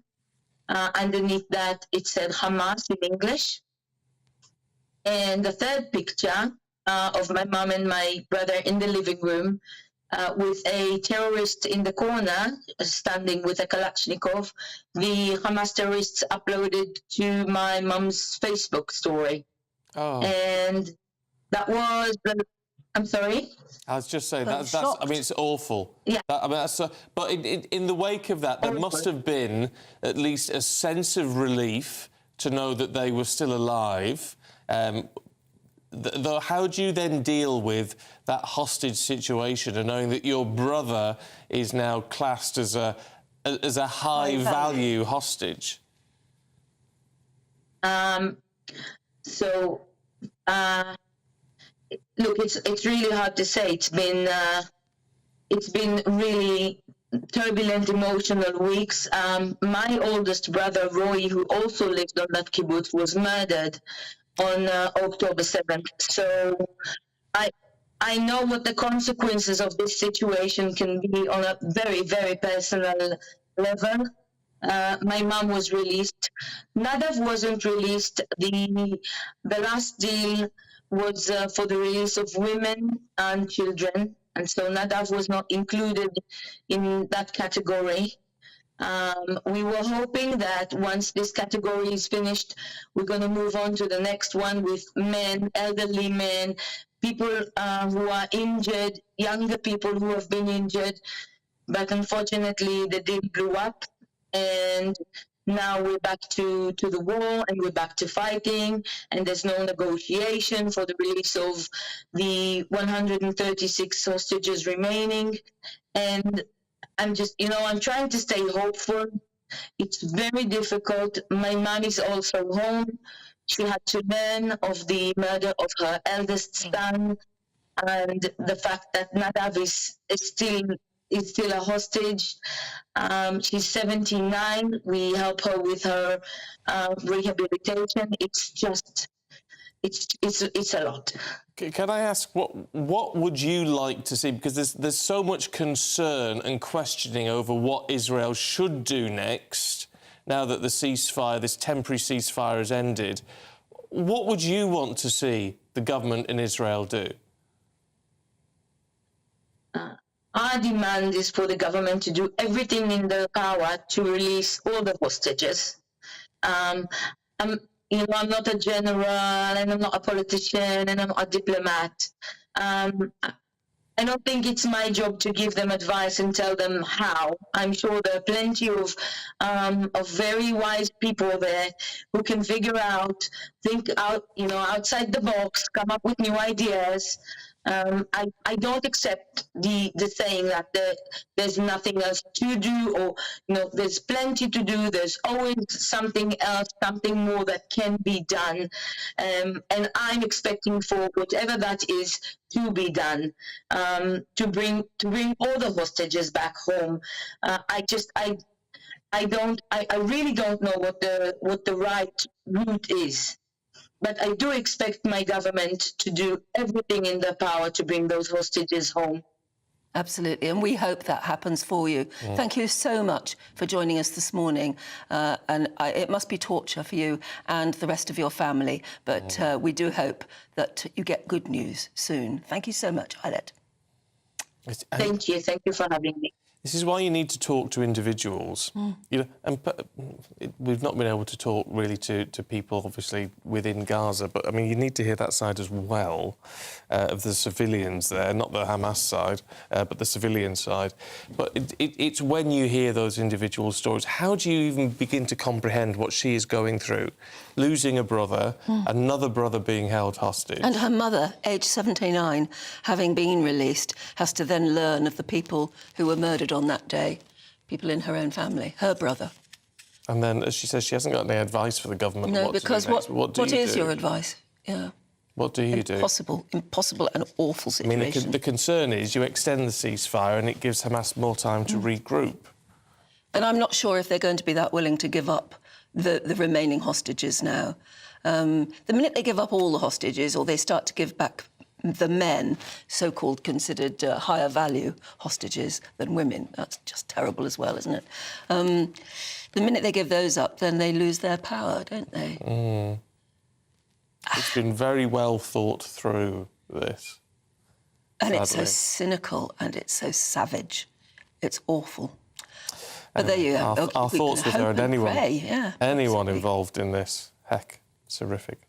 OK, let's take a short break from all of that and get an update on your weather with Ellie. Good morning, welcome to your latest GB News weather. I'm Ellie Glazier.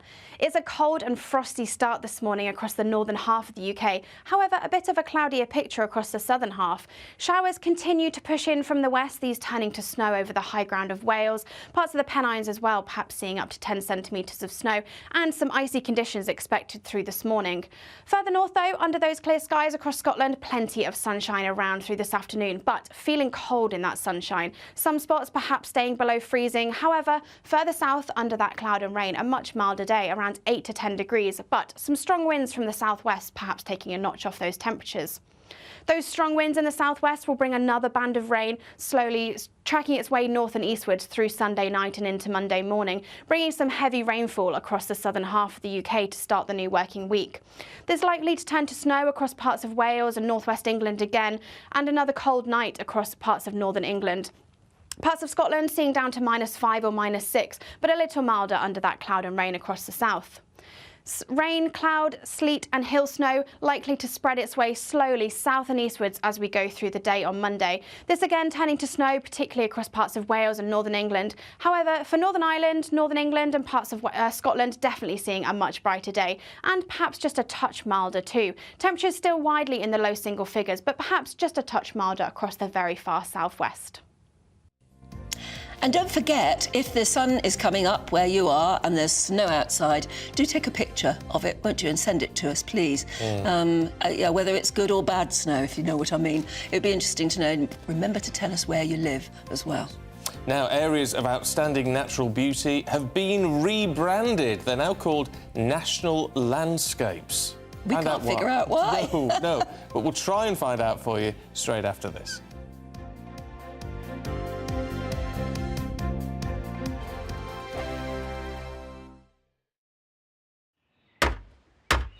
Who is it? We're here for the show. Welcome to the Dinosaur Hour with me, John Cleese. I was married to a therapist. And you survived? I thought we were getting Hugh Laurie. Second best.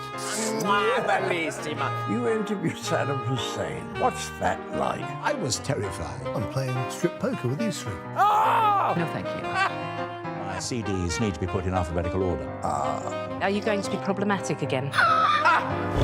The Dinosaur Hour. Sundays on GB News. Good afternoon, Britain. Good afternoon, Britain. Join us, Tom and Emily, To find out what's happening in the heart of Westminster. and why it matters to you. Weekdays from midday, we bring you the most compelling stories from across the United Kingdom. And from your doorstep to our inbox. That's right, we want to hear from you. GB News, Britain's news channel. I think the most exciting bit for me is talking to people. People who I think are ignored often by the major news channels. We're going to give news they want to hear. There's a voice there that needs to be heard. I think there's a chance here for a diversity of opinion to be expressed, which you don't find elsewhere. It's really exciting. We don't hold back. We're free to say how decisions that are taken here affect us all around the country. Only on GB News, the People's Channel, Britain's news channel. I'm Michelle Dewberry, and I'm not here to tell you what to think. I'd much rather hear what you have to say. So send in your opinions to gbviews@gbnews.com. Keep them clean, and you never know, I might read them out. With my panel here on Jubes & Co, we debate, we get stuck into the issues of the day on a show where all views are welcome, especially yours. GB News, the People's Channel, Britain's news channel. In the GB Newsroom, we bring you the news as it happens. With our team of dedicated journalists across the UK, we're ready to give you accurate reporting every day. When the news breaks, we'll be there with bulletins on GB News, the People's Channel, Britain's news channel. Your weekend starts here with Friday Night Live with me, Mark Dolan, 8 till 9 on GB News. Big stories, big guests, and big laughs as we get you ready for a cracking weekend. That's Friday Night Live with Mark Dolan. Fridays 8 till 9 on GB News. Bring your own drinks. The admission's free. GB News, unlike other broadcasters, isn't obsessed with the London-Westminster bubble. We think there's a nation beyond the M25, and that's why we talk about the issues that matter across the land. Join me on State of the Nation, 8 to 9 o'clock, Monday to Thursday, on GB News. Daisy's listening, and you should too. Tired of the usual focus-tested, pre-prepared Westminster runaround? Well, so am I. So you want higher taxes? Is your department to blame for this? Are you rethinking this policy? Every Sunday at 9:30, I'll be sitting down with those in power to get the truth about the issues affecting you. Let's be honest, we've known about the cost pressures of this project for years, not months. That's the Camilla Tominey Show, a politics show with personality. On GB News, the People's Channel, Britain's news channel.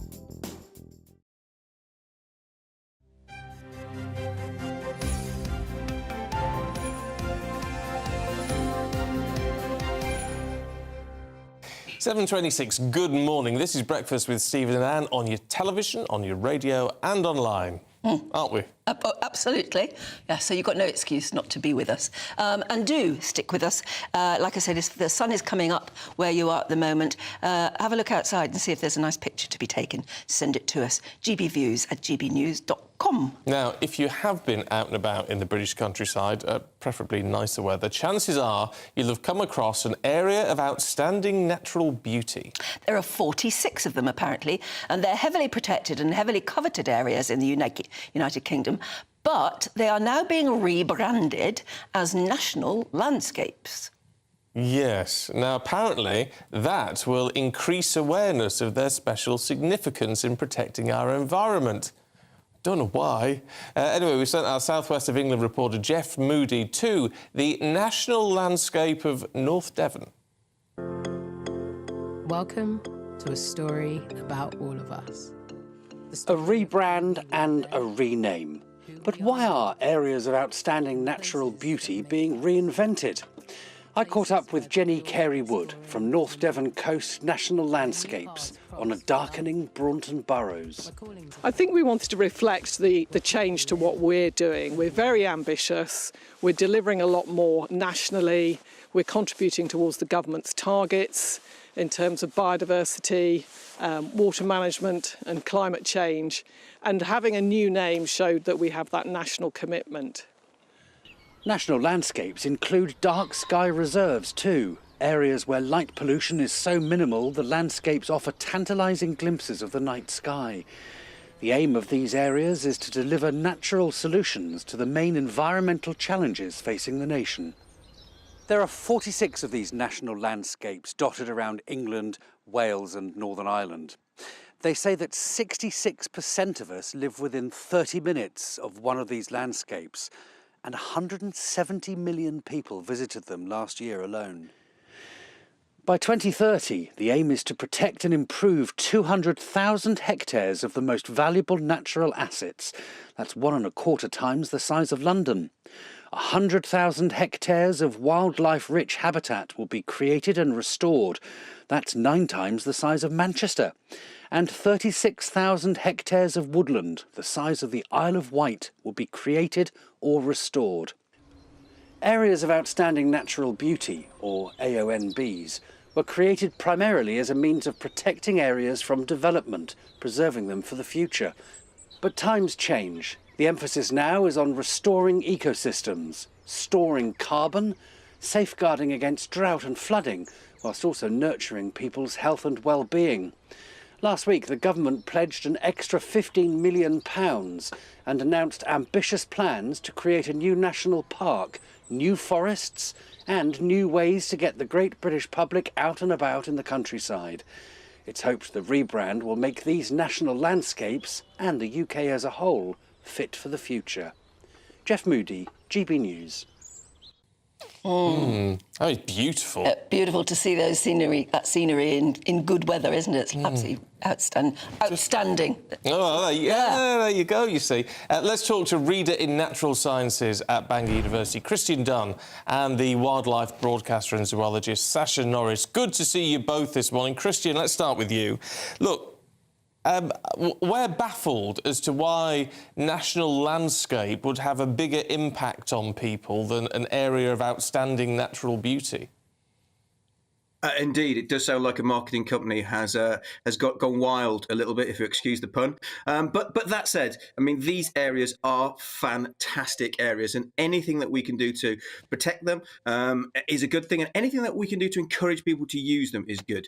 My argument that why it could be a good thing to do to rebrand them is, as the lady was saying, there is a bit of a shift in how they perceive the use of these areas moving forward. Previously, it's all about sort of conserving what was there. Now it's different. Now we are looking at maybe not rewilding, but we are looking at enhancing these habitats to make them even better for the things that we need, such as, protecting biodiversity and, nature-based solutions, storing carbon and storing water as well, preventing flooding.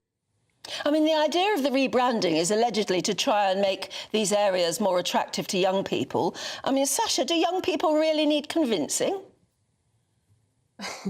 I think that young people probably do need convincing. So there's quite a lot of evidence that being outside in nature, especially being in daylight, so natural daylight, is really important for our mental and physical health. So going to the gym is really important, but actually being outside in nature, walking in nature, can significantly reduce our chances of getting lots of mental health conditions, including depression. So, yeah, I think they do. I mean, the question is a national landscape more enticing than area of outstanding natural beauty? AONB, it's a really long-winded sort of term. It's quite a mouthful. And I guess the intention is that we'll raise the profile of these landscapes to the status of national parks. So it's a bit of a toss-up, isn't it? It's difficult to know whether this will be more appealing, but the intention certainly is to raise their profile. Look, it's interesting you mentioned national parks, because, Christian, I mean, there is a national park is not necessarily a national landscape, What's is it? the difference? Yeah, so there is a difference. And the main difference, it really, apart from funding issues, which is quite a big issue, obviously, but the issue is that a national park is a planning authority in itself. So it really controls what happens in those areas. When you have these areas of outstanding natural beauty / landscapes, what they are, they consult on what is happening in that area. So they have less power than a national park to really control what's happening. So this doesn't kind of put them on another level, on the same level, but it is just trying to encourage more people to go out there. My argument, sort of against all of this, but I'm still for it as well, is that I don't like the idea of people thinking that kind of nature starts in a certain location. And I think if we want to encourage people, young people, anyone, to get out and connect with nature, you have to realize that it's literally outside your house. You can live in a city and you've still got nature on your doorstep to some level. And I want to encourage everybody to start doing that, getting outside. And if you want to, a brilliant thing people can do is take their phone, and there's an app called Seek. And what you do is you download it and you point it at plants, whatever you want to, and it identifies what it is. And it's amazing. You will start to learn so much when you go on your walk, just to the shops, to the school, take it. You'll start to understand that these weeds that are growing around you aren't weeds, they're plants. This is nature. We are all around it. It doesn't matter if you go to a national park, a national landscape, whatever we want to call it. Nature is everywhere. And it's so important that we start to appreciate it and get out into it. I'm sure you'd agree, Sasha. Yeah, I would agree. I mean, Britain is also one of the most nature-depleted countries in the world, sadly, and as we know from creatures like hedgehogs, which are in catastrophic decline. So I think anything that kind of is deliberately attempting to create habitat, this project is intending to, well, this rebrand is accompanied by full intentions to create large hectares of acreages of new habitat. So I think that's really important. It's raising the profile of nature. So I'm kind of for it. But yeah, I quite liked Area of Outstanding Natural Beauty as well. I thought it kind of, it kind of summed up something, mystical and aesthetic about the whole experience of being in nature. So that. Oh, we've lost her. National landscape sounds a little bit official. Yeah, I think I'm sort of on the fence a little bit about the change. Your line is breaking up, Sasha, but it's a good point to leave it there. But Sasha Norris and Christian Dunn, really good to see you this morning. Yeah, thank you very much indeed. Right, we're running out of time, so we better get very quickly over to Aidan for the latest sports news. Nice to see you again. I want to talk snooker. I want to talk about Ronnie O'Sullivan. He goes into his 9th UK final tonight against Ding Junhui. He beat a guy called Hussein Vafaei last night. It was interesting because remember when we talked about Carlos Alcaraz in the French Open back in April, and he talks about facing Novak Djokovic in the semi-final and how he was overruled by someone who was just so big over the opposite side of the net. How the same thing happened yesterday. He capitulated this guy to Ronnie O'Sullivan. But Ronnie O'Sullivan's been opening up about his problems with depression and his problems with alcohol abuse. I interviewed him 20 years ago at a bookshop in Bromley, and he was kind of coming out with the same kind of stuff. But now he's saying he's motivated by cash. Oh. He's motivated by cash. £250,000 up for grabs tonight. Can't blame him for that. No, you can't. You can't. But another thing as well, he said he wants to hang around. He's 47 years old. Is that all? I think he started very young. He started around about, I remember him about 1997. He was very young because he kind of knocked Stephen Hendry off his... Players often start young, though, don't they? They do indeed, famous ones are young. They do, but they're afflicted by the same curse as golfers sometimes. It's the yips. Same as you get it in the darts as well. It's a struggle to kind of let go of the cue sometimes. But anyway, £250,000 up for grabs tonight. Another motivation for staying around is that he wants to ruin the career of his rivals. This is a great quote. If I could stop Mark Selby winning a few world titles and Judd Trump winning a few and Ding and Neil Robertson just to ruin their careers a little bit, that would be great. How ruthless can you get? That tells you why he's won 7 world titles, doesn't it? That is a bit too... Ruin somebody's career is not very fair. You've got the yips when it comes to letting go of a microphone. Yeah, I have, I know. We've not given you long this hour. We'll catch up with you a little bit later on. Thank you. Do stay with us, because you'll never guess how Giles Brandreth and his wife read books. That and more on Headline Makers. You're watching Breakfast on GB News.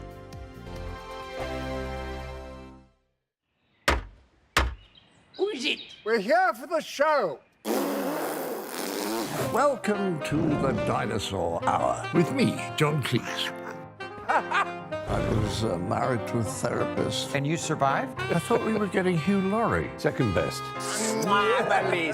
You interviewed Saddam Hussein. What's that like? I was terrified. I'm playing strip poker with these three. No, thank you. My CDs need to be put in alphabetical order. Are you going to be problematic again?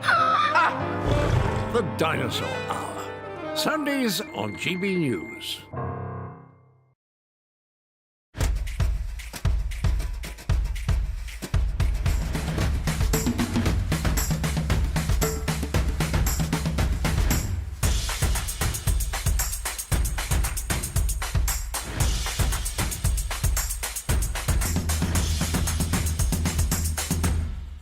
Wake up to the headlines with Headliners every morning at 5 a.m. We treat you to the day's biggest stories before anyone else, 7 days a week. You can catch up on everything you need to know before you've even had your kippers. Headliners every morning at 5 a.m. only on GB News, the People's Channel, Britain's news channel. GB News, unlike other broadcasters, isn't obsessed with the London-Westminster bubble. We think there's a nation beyond the M25, and that's why we talk about the issues that matter across the land. Join me on State of the Nation, 8 to 9 o'clock, Monday to Thursday, on GB News. Daisy's listening, and you should too. I think the most exciting bit for me is talking to people. People who I think are ignored often by the major news channels. We're going to give news they want to hear. There's a voice there that needs to be heard. I think there's a chance here for a diversity of opinion to be expressed, which you don't find elsewhere. It's really exciting. We don't hold back. We're free to say how decisions that are taken here affects us all around the country. Only on GB News, the People's Channel, Britain's news channel. There's only three people you can trust in life. Your doctor, your lawyer, and your nana.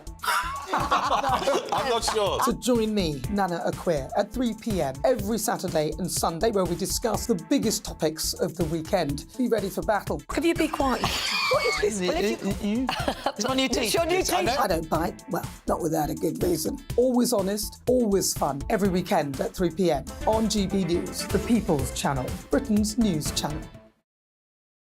Your weekend starts here with Friday Night Live with me, Mark Dolan, 8 till 9 on GB News. Big stories, big guests and big laughs as we get you ready for a cracking weekend. That's Friday Night Live with Mark Dolan, Fridays 8 till 9 on GB News. Bring your own drinks, the admission's free. Tired of the usual focus-tested, pre-prepared Westminster runaround? Well, so am I. So you want higher taxes? Is your department to blame for this? Are you rethinking this policy? Every Sunday at 9:30, I'll be sitting down with those in power to get the truth about the issues affecting you. Let's be honest, we've known about the cost pressures of this project for years, not months. That's the Camilla Tominey Show, a politics show with personality. On GB News, the People's Channel, Britain's news channel.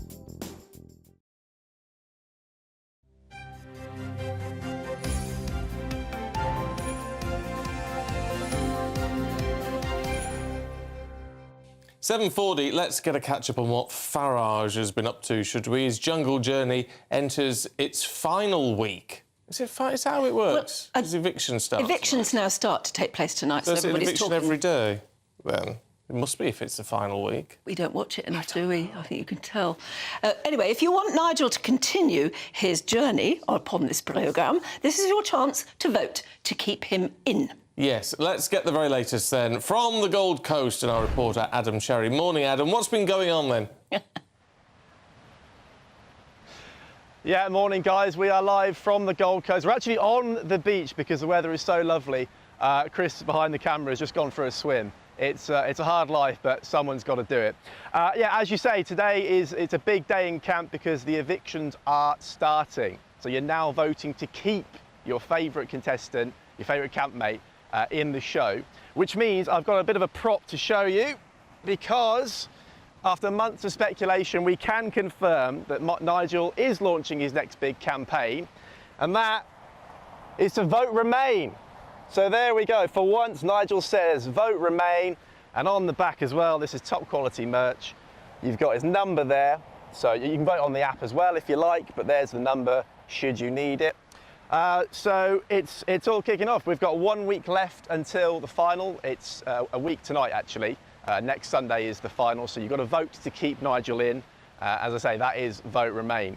As for what happened in the camp last night, it was a bit more tame than perhaps in previous days. Politics was the topic of discussion again. We've actually got a little clip to show you. This is Nigel explaining how it really works in the House of Lords. So if you're interested in finding out what it's like to earn 300 quid a day as a Lord, here is Nigel explaining to you exactly how that works. Being in the House of Lords, you know, you get a paycheck every year. Well, you don't. You get a cheque every day. Every day? You get 300 quid a day for turning up, yeah. For turning up? That pays for lunch. I had lunch there the other day. Is lunch for free? Nice. So I went to the House of Lords about 2 months ago. A guy that I served with in the late 90s and early noughties in Brussels invited me to lunch. I said, what's it like here? He said, it's the best retirement home in the country. He said, I get a taxi in every morning.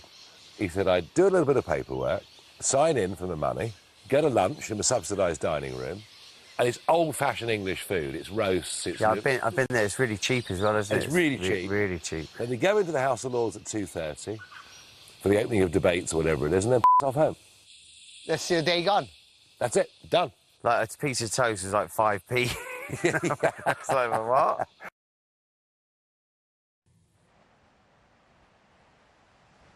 There you have it. Just wait until he gets out of the camp, probably, hopefully, this time next week, and he finds out there's another Lord that's joined the benches. That's Lord David Cameron. By the way, in a former life, before I was jungle correspondent, I was a political reporter, and Nigel's pretty much on the money there. It's again, not bad work if you can get it, guys. Yeah, quite right. Well, keeping your fingers crossed one day. Yeah. Lovely, thank you very much indeed. Adam, don't forget you can help make Nigel king of the jungle by scanning the QR code. Bing. We got it? No, we haven't. No, we haven't. There we go. We'll there we go. find We'll try and find it for you. There you go. Or just head to gbnews.com and we'll show you how to cast a vote. Lots of you have been getting in touch with your snowy pictures. Here's Richard in Furness. No, this is Richard and Kay in Dalton-in-Furness. There you go, that's their back garden. Oh. I know that because it's my brother and sister-in-law. Oh, I see. Oh, cheat. There No, you but go. that's a lovely picture, So that's their back garden. This one is Marianne in Doncaster. Oh, you've got a good covering of snow there. And here's one of our headline makers, trees. Oh, with a little person in front of it. Oh, that's helping to decorate. Very sweet. That's nice. Very sweet. You've got to have a good tree because your husband's a tree surgeon. No, it's plastic, of course. It's not. It is. What? That's appalling. That's a scandal. Well, I can't be dealing with doing all that, hoovering up the needles all the time, and the baubles have to stay, as you can see. I can see the baubles are baby high. and cat height. Baby and cat, fair enough. As you can see, Ella Whelan's here alongside columnist Emma Wolfe. Good morning to you both. Ella, let's start on COP28. Was sort of like it's turned into a business meeting, hasn't it? Yeah, so, I mean, this piece in the Telegraph has the headline, why go to Davos when you've already seen everyone at COP28, which is true. I mean, it went from, in previous years, well, it started off as about 8,000. It's now this year over 100,000 attendees, many of whom might be superficially there to talk about the environment, but are really there to... a lot of jet fuel. Yeah, exactly. Are really there to, to crack some deals. Obviously, there is sort of this controversy around the UAE government and its sort of what the BBC has found out with sort of slightly backroom deals around fossil fuels and things that obviously most people think shouldn't be happening at a green convention. But it's also the case that you have, it's a sort of a posturing event. So you have, for example, American billionaires holding receptions on their super yachts with, as the Telegraph reports, vegan canapes and champagne to try and... Makes up for the diesel. Exactly. Woo people to their cause. But, you don't want to be silly about these things. Obviously, Rishi Sunak's gone there. He's got this £11 billion deal for wind farms on Dogger Bank, which is off the Yorkshire coast. Politicians should talk to business. No one's saying that shouldn't happen. All of that needs to have a sort of healthy relationship. But it pretty much seems like it's become a sort of networking event, a business party, but with attendees professing to us plebs at home that this is the most important, environmentalist political event of the year, and it just doesn't ring very true when you see them, quaffing champagne on yachts. Yeah, it sticks in the craw a bit, that, doesn't it? Just slightly, yeah. And it's interesting to see Sunak being called a hypocrite, but really, there's so much hypocrisy going on at COP28, and I wonder, really, is it just a gimmick? Because, we had all the pledges coming out of COP26 in Glasgow, all the pledges coming out of, was it Egypt last year, COP27? Do we need a global jolly on this scale of over 100,000 delegates? Yeah, we can criticise Sunak and the King and Cameron for all flying on separate jets. I mean, that's not going to wreck or mend the planet, however they get there. But in terms of the scale of people going out there and the pledges that come out, and really what is followed up, what is what it's actually followed through on in terms of these pledges. A lot of the companies, green Davos, let alone the politicians, just by attending, you're sort of greenwashing, aren't you? And of course they have to go and they have to be seen to be there, and Starmer's there as well, and they have to do all that and meet the people, and it's soft power and it's shaking hands and the coffee, the water cooler moments. But I think when it becomes like this, and every year. Yeah, it's not a sort of 5-yearly event, is it? This is happening every year. It seems a little bit more action, maybe, and maybe some fewer words. Yeah, I would agree. Talking of words, Emma, tell us about the best way nowadays to read a novel or read any book. Well, it's a bit couplist, but yeah, this is in the Daily Mail, a fun article actually about Peter Crouch, the footballer, and his wife Abby, who you wouldn't necessarily, she's a former model, you wouldn't necessarily have thought they were the biggest readers in the world, but apparently they read novels together. The same novel, they read it at the same time together. So they both get a copy of the same book, and on their sun lounger, they will read a thriller or whatever at the same time together. And not just together, but every page they read together. Yeah, and he will say, I'm just nipping to the loo, wait for me, and then they will carry on reading at the same pace. They treat it like they're binging a Netflix Almost like they're watching a movie together, yeah, which I think is a bit weird, because what if you read it different? I mean, many people read fast, some people read slow. Well, they won't turn the page until the other one's ready. That's ridiculous. It's weird. I think it's a bit odd. But they're not the only people who And do Giles it. Brandreth and his wife also read, but listen to how they read a novel together. She reads the paperback, tears the page out. This is Michelle. She reads tears the page out and hands it to Giles Brandreth, who then reads it and chucks it in the recycling bin. So they read the same copy of a paperback book at the same time, but she sort of hands on the page. That's ridiculous, and that's incredibly wasteful. They get rid of the book. If it's a hardback that they like, they both buy a copy of the hardback and keep it. But mostly, they recycle the book as they're reading it. I mean, lots of thrillers and lots of kind of modern novels you maybe wouldn't keep anyway. It's sort of wasteful, but it's also quite weird that she's handing on the page. Yeah, it's very weird. People and their reading habits. Extent. I prefer reading alone, frankly. I prefer reading alone because I have, I want to have my own relationship with the book, and also any time I've ever got my husband to read a book that I have loved, you get kind of angry when I peer over and see that he's at that point. And I think, well, you're not crying. You're not. Why aren't you feeling this? You don't get it. Oh, leave it. And so there's always that tension in couples of competition. You who likes the best things, and I think it just is a cause for marital disruption. Yeah. Well, it's quite unusual to want to read the same books. To read the same books. I mean, people have very, very different tastes as well. Men traditionally don't read novels as much as women. They read more kind of factual, historical stuff. Frankly, I live with a 3-year-old, so I spend most of my time reading The Tiger Who Came to Tea and Peppa Pig and, Well, maybe you should tear the pages. The Forgetful. I would happily tear the pages out, Stephen, and never, ever read them again. That just reminds me of that scene from Friends where Joey is very upset about what's happening in Little Women. He's getting really, really upset. And so he puts the book in the freezer. Yeah. Brilliant idea. Why? To stop the action. You put a book in the freezer, it stops everything. I love it. Love it.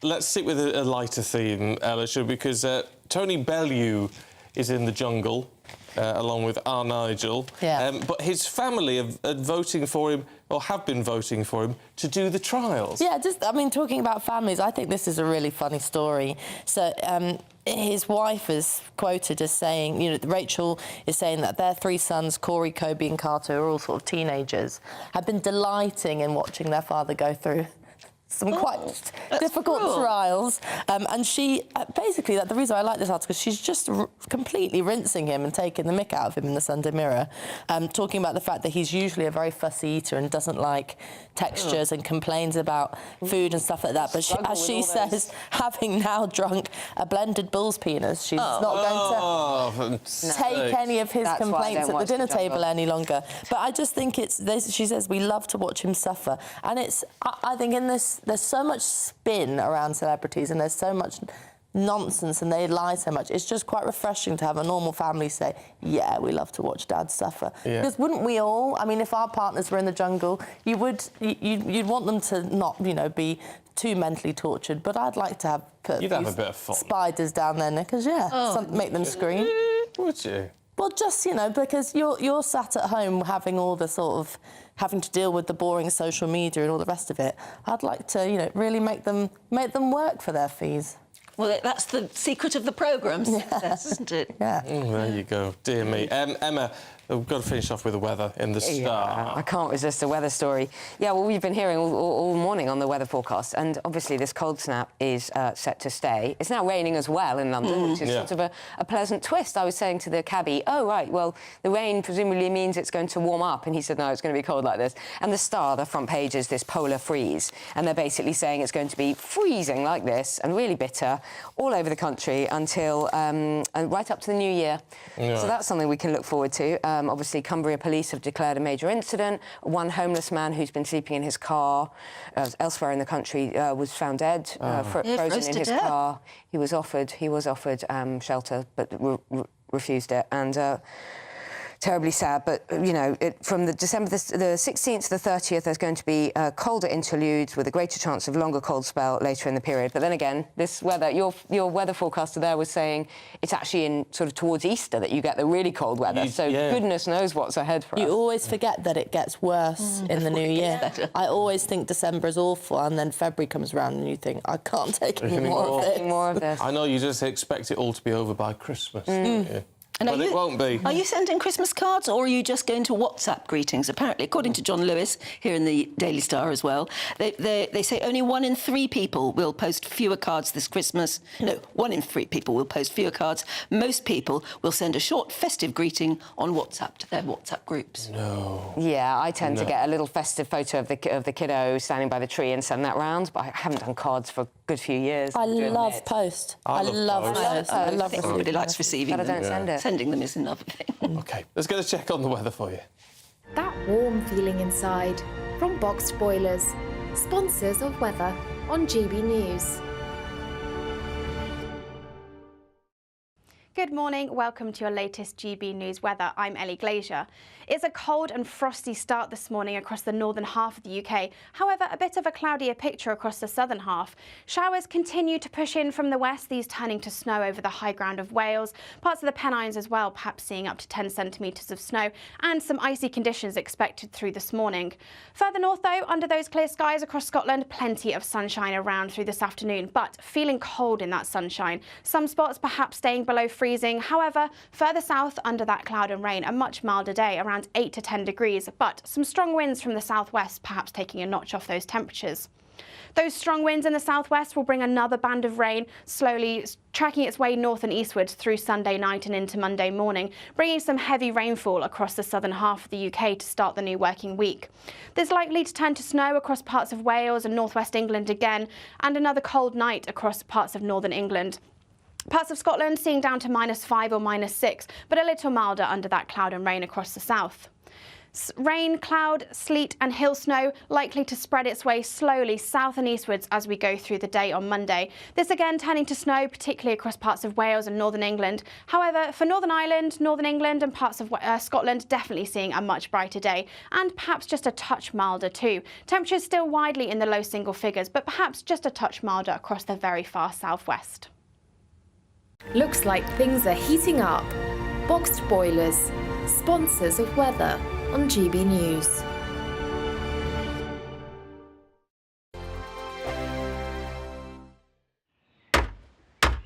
Who is it? We're here for the show. Welcome to the Dinosaur Hour with me, John Cleese. I was married to a therapist. And you survived? I thought we were getting Hugh Laurie. Second best. You interviewed Saddam Hussein. What's that like? I was terrified. I'm playing strip poker with these three. Oh! No, thank you. My CDs need to be put in alphabetical order. Are you going to be problematic again? The Dinosaur Hour. Sundays on GB News. Good afternoon, Britain. Good afternoon, Britain. Join us, Tom and Emily, To find out what's happening in the heart of Westminster. and why it matters to you. Weekdays from midday, we bring you the most compelling stories from across the United Kingdom. And from your doorstep to our inbox. That's right, we want to hear from you. GB News. Britain's news channel. I think the most exciting bit for me is talking to people. People who I think are ignored often by the major news channels. We're going to give news they want to hear. There's a voice there that needs to be heard. I think there's a chance here for a diversity of opinion to be expressed, which you don't find elsewhere. It's really exciting. We don't hold back. We're free to say how decisions that are taken here affect us all around the country. Only on GB News, the People's Channel, Britain's news channel. I'm Michelle Dewberry, and I'm not here to tell you what to think. I'd much rather hear what you have to say. So send in your opinions to gbviews@gbnews.com. Keep them clean, and you never know, I might read them out. With my panel here on Jubes & Co, we debate, we get stuck into the issues of the day on a show where all views are welcome, especially yours. GB News, the People's Channel, Britain's news channel. In the GB Newsroom, we bring you the news as it happens. With our team of dedicated journalists across the UK, we're ready to give you accurate reporting every day. When the news breaks, we'll be there with bulletins on GB News, the People's Channel, Britain's news channel. Your weekend starts here with Friday Night Live with me, Mark Dolan, 8 till 9 on GB News. Big stories, big guests and big laughs as we get you ready for a cracking weekend. That's Friday Night Live with Mark Dolan. Fridays 8 till 9 on GB News. Bring your own drinks. The admission's free. GB News, unlike other broadcasters, isn't obsessed with the London-Westminster bubble. We think there's a nation beyond the M25, and that's why we talk about the issues that matter across the land. Join me on State of the Nation, 8 to 9 o'clock, Monday to Thursday, on GB News. Daisy's listening, and you should too. Tired of the usual focus-tested, pre-prepared Westminster runaround? Well, so am I. So you want higher taxes? Is your department to blame for this? Are you rethinking this policy? Every Sunday at 9:30, I'll be sitting down with those in power to get the truth about the issues affecting you. Let's be honest, we've known about the cost pressures of this project for years, not months. That's the Camilla Tominey Show, a politics show with personality. On GB News, the People's Channel, Britain's news channel.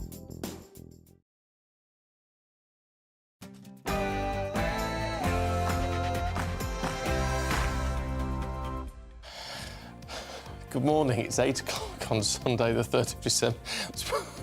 I just must apologise. Aidan McGee's just been giving us tips on what to buy your children for Christmas. Yeah, and weird gadgets. His ideas are not good. I'm sorry, Aidan, you just said that at exactly the wrong time. We've got a show to do. Anyway, let's look at the headlines today. Well, a major incident is declared in Cumbria as treacherous conditions leave vehicles stranded in the snow, and the Met Office has issued a fresh yellow weather warning for snow and ice across the UK.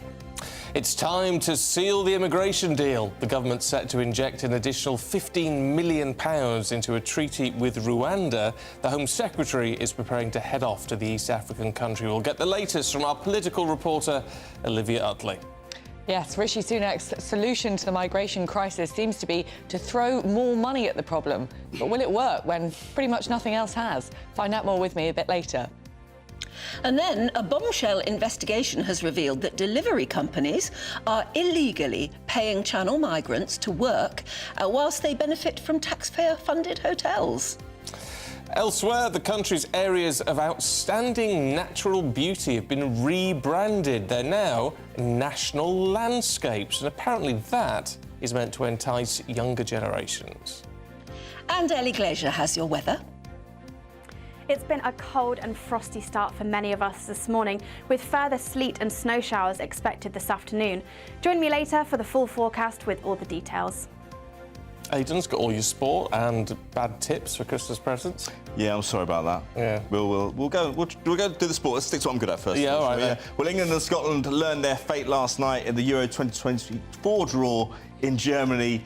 But is this the last chance at glory for Gareth Southgate? So I've been put off completely by that. Well, it's your fault. Yeah, it's your fault entirely. Good morning to you. I'm Stephen Dixon. And I'm Anne Diamond, and you're watching Breakfast on GB News.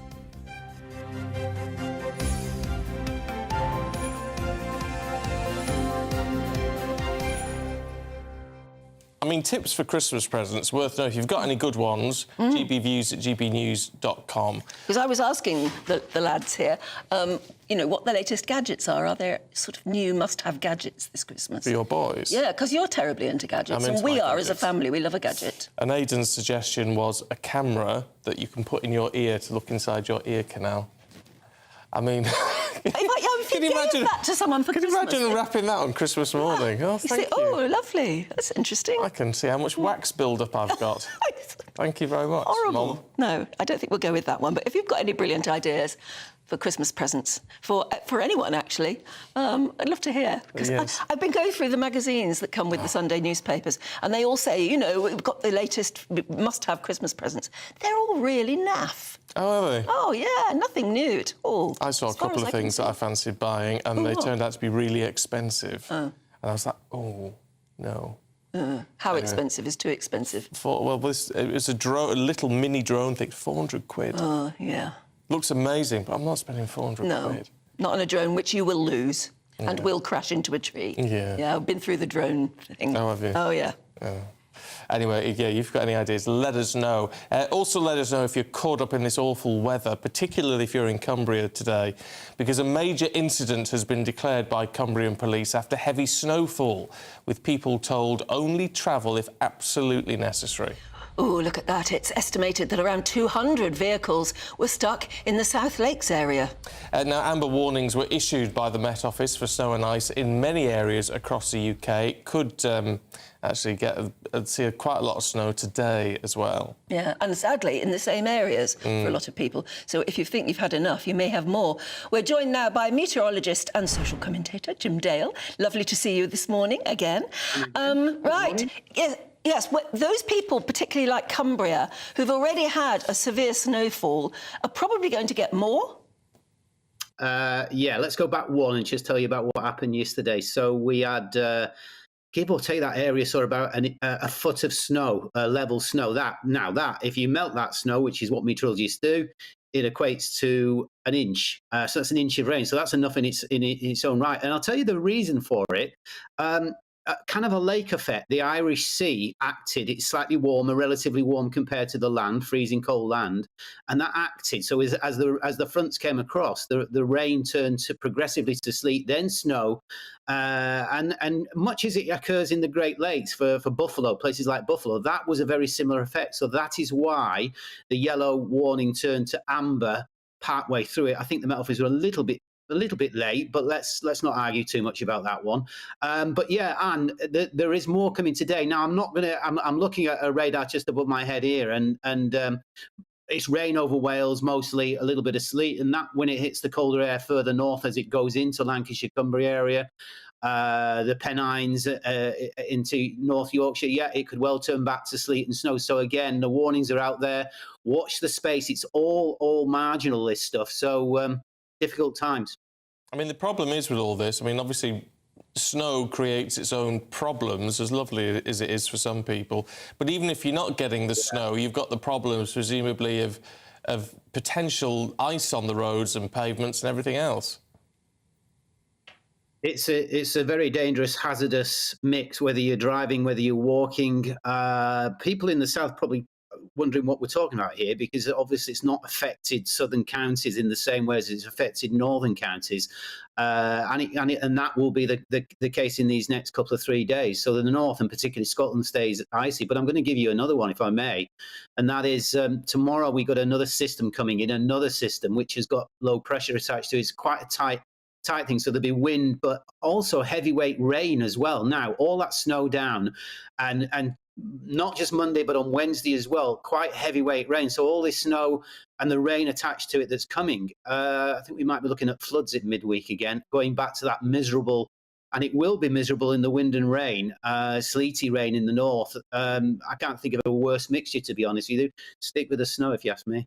Yes, I mean, the trouble with floods in this sort of temperatures, and we are having record low temperatures, I suppose, at the moment, is it's just going to be freezing water if it does flood.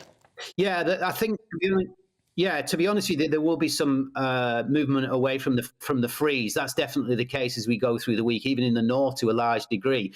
It's what comes back later, looking later. So I think we'll get away from the freezing stuff more or less. Yeah, at the moment the ground is very hard in those places. So for a time it will be ice, it will be slipping. It'll take a time to alleviate itself. But we're 3 days into winter, and only 3 days. We got 3 months of this back and forward and all the rest of it. And I can just say on the presents, by the way, you mentioned about unique or different presents. How about a little weather station? I was just we're talking all the time about the weather. I seem to be on your program very often on GB News, and I just say the weather is such an emotive and critical thing for us all. Look, you talk about 400 quid for your little drone there, Stephen. I think these things you can get for about 200, 250. You can always get a little thermometer and a rain gauge, a little bit, for the kids, if you like, even a thermometer, a rain gauge, a little wind anemometer. These things teach people. And I think education's a big thing with weather and climate. Yeah. And I think we can move in that direction. So there you go. There's my little tip, a little weather station. Okay, thanks very much indeed. People always used to have barometers, didn't they? In your granddad's house or something. People always had barometers, and you don't see those much anymore, do you? No, they're a bit old-fashioned, aren't they? I don't know why. The barometers obviously measuring air pressure, and they're not the greatest predictors in the world. Sometimes they go a bit screwy in terms of the movement and what you get, but nonetheless, that's another one, a little one. You can get nice barometers now, modern barometers that look a bit snazzy rather than the old-fashioned things that you see in antique stalls. But yeah, absolutely, we're going down the right avenues here. Okay, great idea. That's two ideas. Thank you. Jim, thank you very much indeed. I have to say, I have actually got a weather station. Have you? Is it out in the garden? Well, so it's got bits out in the garden and then the screens in the kitchen. Oh. That's very good. So what does it measure? So it measures temperature and the wind speed and the air pressure and all. What, and the readout comes into the kitchen? Into the kitchen, yeah. You do love your gadgets. That's worth looking at. That was only about 50 quid. Oh, all right. Well, there you are. There you go. Great idea. There you go. OK, let's move on, should we, from that to somewhere where it is hot, and that is Rwanda, where the UK is apparently going to give Rwanda at least an extra £15 million to sign a treaty to take on migrants who arrive here by small boats. Now, the money, of course, is on top of the 140 million already given to Kigali as part of the arrangement to accept those who undertake the perilous journey across the Channel. But, of course, the Supreme Court ruled the Rwanda plan unlawful. So what's going on with all the extra money? Our political correspondent Olivia Utley is here. What are we spending money on, or why are we spending money on a plan that's unlawful? Well, there is a logic to it, as illogical as it might sound from the headlines. Essentially, the Supreme Court ruled that Rwanda is not a safe country to send migrants to. And so what the Prime Minister is now trying to do is make Rwanda a safe country to send migrants to. This extra £15 million, which, as you said there, is on top of the £140 million that we've already sent to Kigali. And, of course, let's remember, no migrant has yet actually been deported to Rwanda, so it's a lot of money.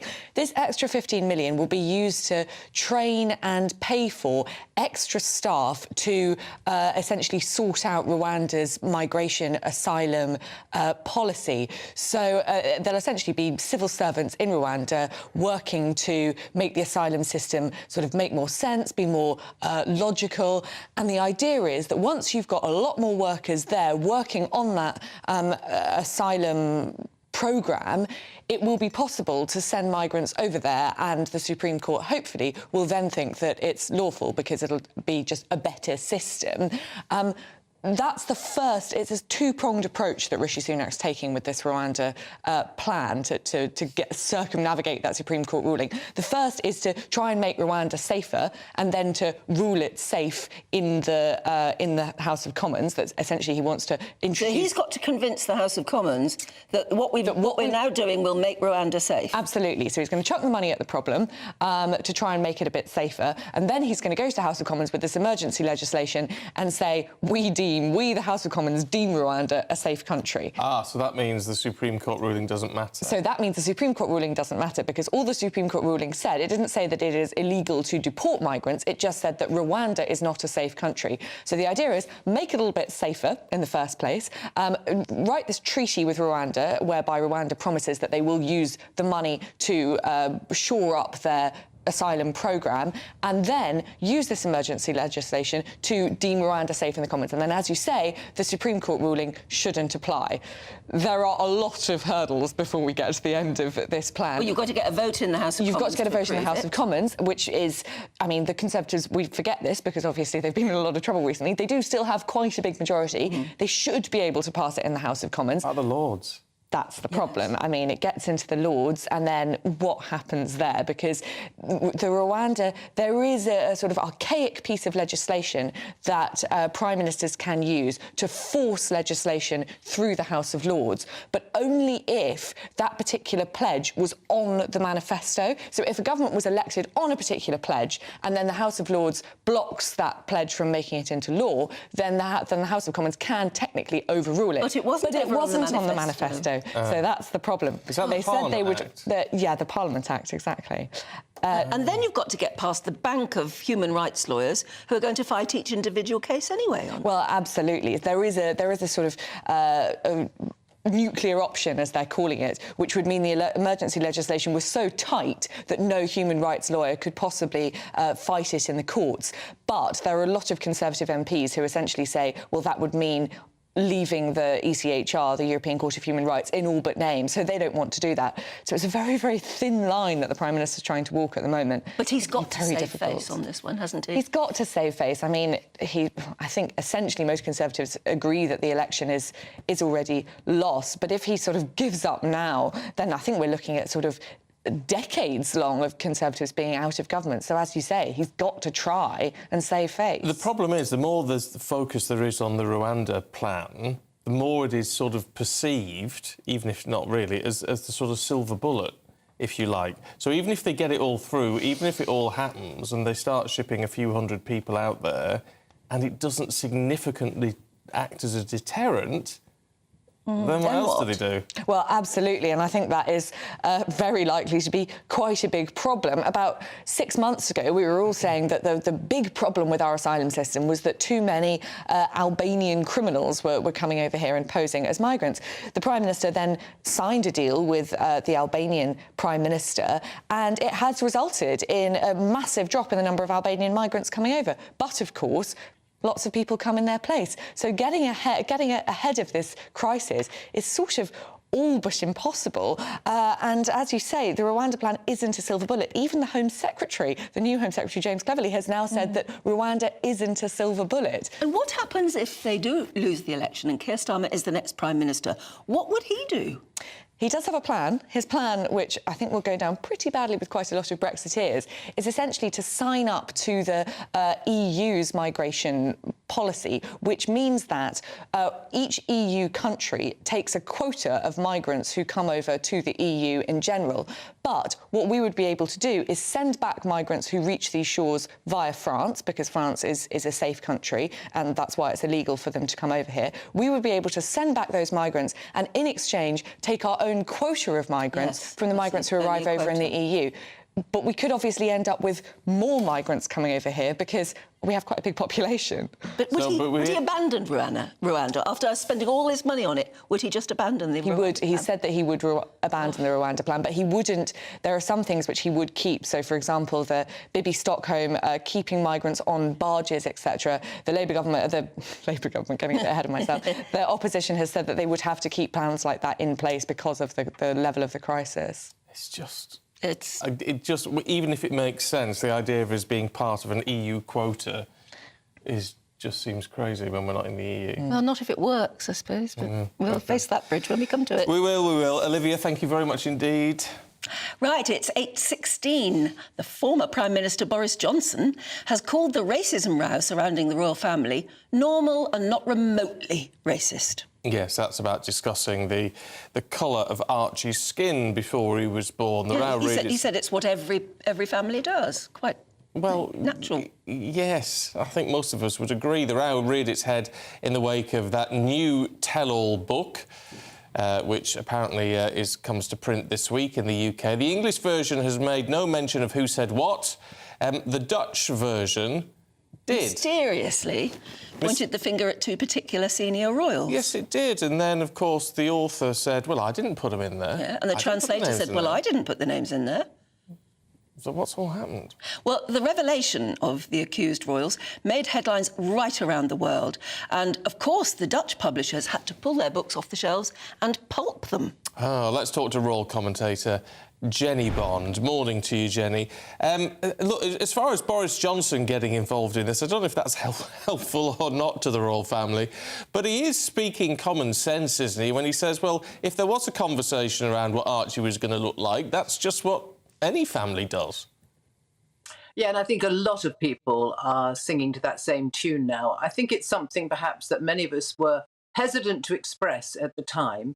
And I would add that context, I suppose, is everything. It is Meghan who said that there were conversations and concerns expressed. So her perception is that it wasn't maybe just human curiosity, it was a concern. But that's just the way she took these alleged remarks by whomsoever they were made. And also, I think that if Omid Scobie, who's the author of this book that started this whole thing up again, if he really has had access to letters between Meghan and King Charles, in which the king said that whoever made these remarks, there was no ill will or casual prejudice intended, then I think we would take him at his word. That is the case. It wasn't a concern, it was a human curiosity. I mean, I'm sure they must have said, I wonder if the child is going to have red hair. I mean, is that prejudicial? Well, maybe it isn't to some generations and it is to others, particularly a young American woman who clearly finds that sort of concern very worrying. What do you think they're thinking, Harry and Meghan, back there in Montecito? Do you think they're aware of the absolute storm they've caused, or Omid Scobie has at least caused for them? Oh, yes, I mean, they must be. They absolutely must have been told, even if they haven't seen it firsthand. But Harry actually, at least he used to, scour the social media and newspapers to see what they were saying, see if he could sue anyone else. I think it would be a very good move on their part to state clearly and unequivocally that they had absolutely nothing to do with this book, if that is the case. Because obviously, as long as they stay silent, we all think, well, you know, I mean, how could a letter between the king and Meghan Markle, how could that get into the public domain? So there are unanswered questions, and I think it's very helpful if they answer. Yeah, well, I was saying this to someone yesterday, Jenny. That's the key problem. It would make a lot of sense for them to say all of that, but the likelihood is it wouldn't be true. I mean, where else has this information come from? So they've sort of boxed themselves into a corner, haven't they? Well, it does look that way. But I think if they could distance themselves from this rather nasty, snide book, it would be a good move, because I don't really know why Omid Scobie has been so just, well, plain unpleasant about so many members of the royal family, particularly Catherine, Princess of Wales. I mean, what is the point of belittling her achievements, calling them small, saying that we'll go wow when she does anything and we don't with other members of the family? In my view, she has quite a tricky role in life, privileged one, of course, but quite a tricky one. And she is playing a blindingly good hand and making not small achievements, but great achievements, particularly in early years development. I think she's really brilliant on that. And he's just belittled her. Well, why? Yeah, well, I think that's a very fair question. Jenny Bond, good to see you. As always, thanks very much indeed. I do sort of think, and in a way, particularly with the Princess of Wales, an attack on her feels a little bit like an attack on us.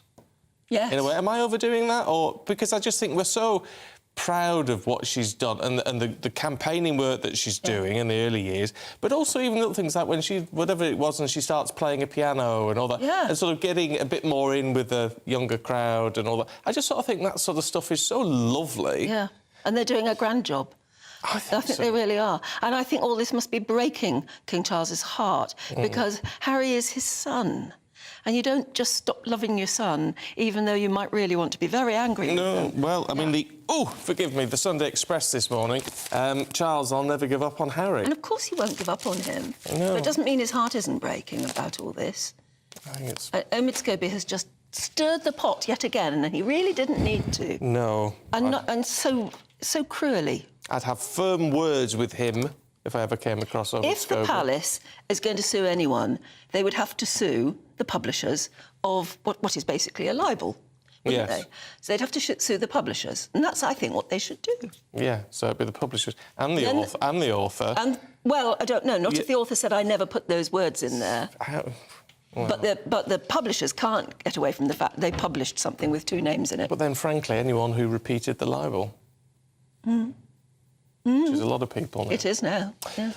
Anyway, it's a mess. Let's hope it all gets sorted out. In the meantime, let's have a look at the weather for you. It's a cold one. Here's Ellie.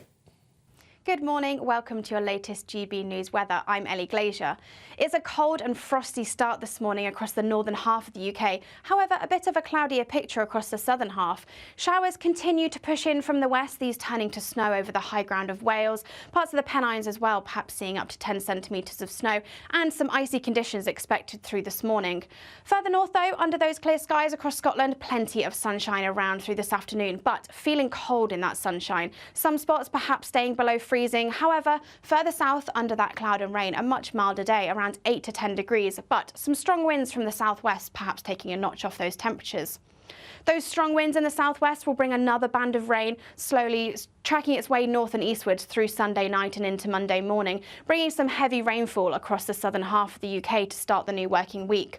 There's likely to turn to snow across parts of Wales and northwest England again, and another cold night across parts of northern England. Parts of Scotland seeing down to -5 or -6, but a little milder under that cloud and rain across the south.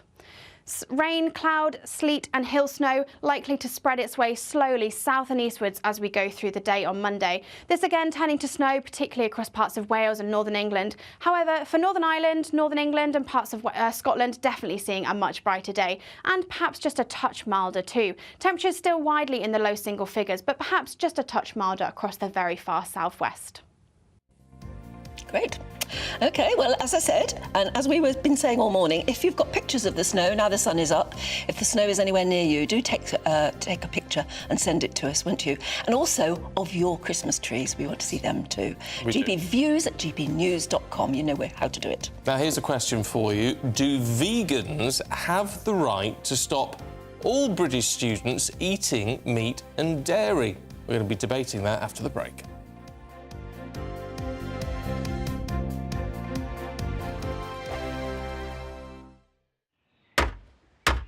Who is it? We're here for the show.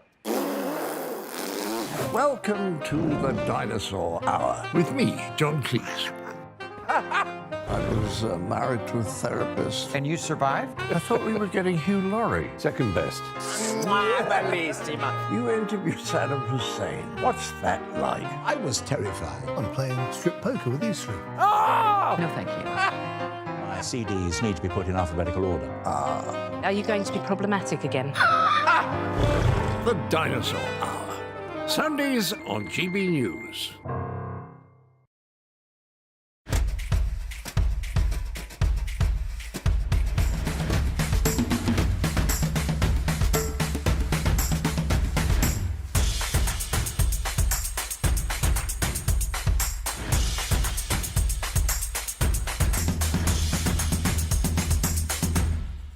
Wake up to the headlines with Headliners every morning at 5 a.m. We treat you to the day's biggest stories before anyone else, 7 days a week. You can catch up on everything you need to know before you've even had your kippers. Headliners every morning at 5 a.m. only on GB News, the People's Channel, Britain's news channel. GB News, unlike other broadcasters, isn't obsessed with the London-Westminster bubble. We think there's a nation beyond the M25, and that's why we talk about the issues that matter across the land. Join me on State of the Nation, 8 to 9 o'clock, Monday to Thursday, on GB News. Daisy's listening, and you should too. I think the most exciting bit for me is talking to people. People who I think are ignored often by the major news channels. We're going to give news they want to hear. There's a voice there that needs to be heard. I think there's a chance here for a diversity of opinion to be expressed, which you don't find elsewhere. It's really exciting. We don't hold back. We're free to say how decisions that are taken here affect us all around the country. Only on GB News, the People's Channel, Britain's news channel. There's only 3 people you can trust in life: your doctor, your lawyer, and your nana. I'm not sure. So join me, Nana Aquare, at 3 p.m. every Saturday and Sunday, where we discuss the biggest topics of the weekend. Be ready for battle. Could you be quiet? What is this? It's my new teeth. It's your new teeth. I don't bite. Well, not without a good reason. Always honest, always fun. Every weekend at 3 p.m. on GB News, the People's Channel, Britain's news channel. Your weekend starts here with Friday Night Live with me, Mark Dolan, 8 till 9 on GB News. Big stories, big guests and big laughs as we get you ready for a cracking weekend. That's Friday Night Live with Mark Dolan, Fridays 8 till 9 on GB News. Bring your own drinks, the admission's free. Tired of the usual focus-tested, pre-prepared Westminster runaround? Well, so am I. So you want higher taxes? Is your department to blame for this? Are you rethinking this policy? Every Sunday at 9:30, I'll be sitting down with those in power to get the truth about the issues affecting you. Let's be honest, we've known about the cost pressures of this project for years, not months. That's the Camilla Tominey Show, a politics show with personality. On GB News, the People's Channel, Britain's news channel.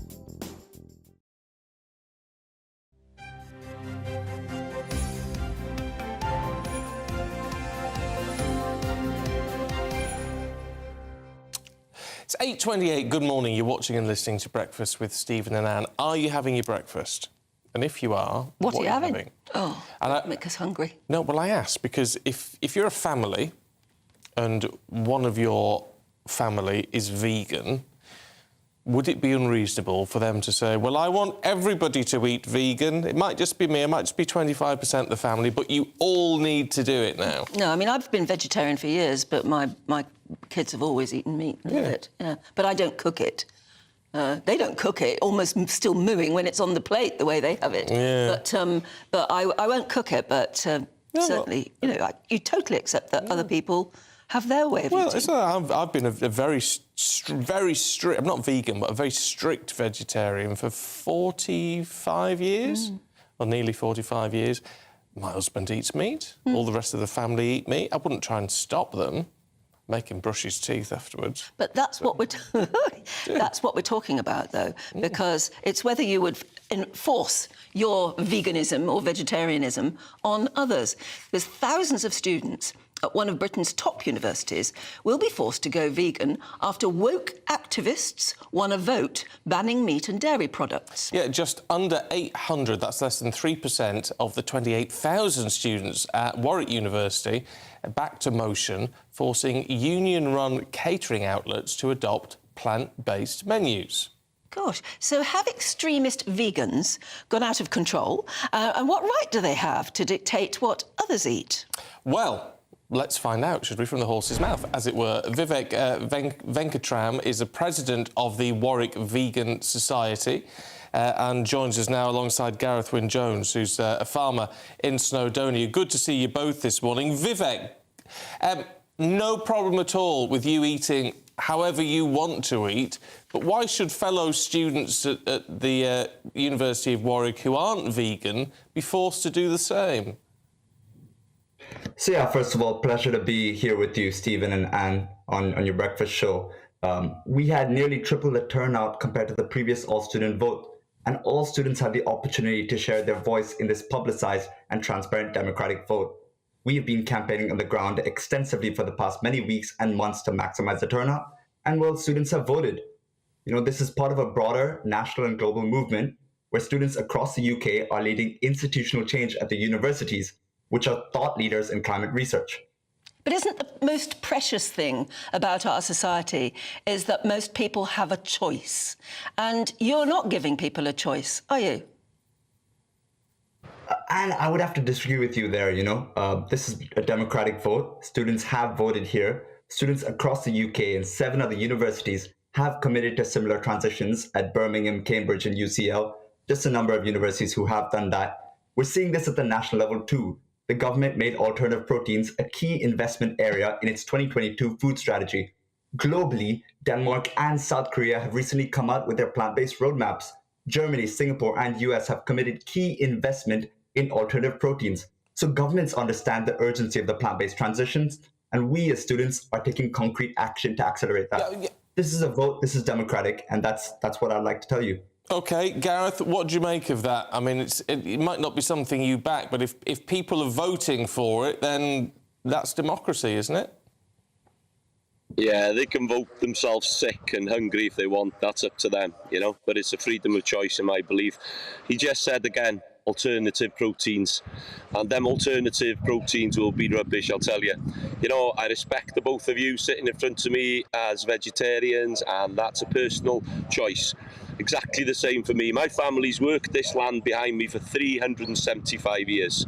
We have a temperate climate in this country, which is brilliant at producing grass, and we can transport that grass from fantastic green stuff into top quality protein, into milk, into cheese. All these things are so nutritious, healthy and natural for us.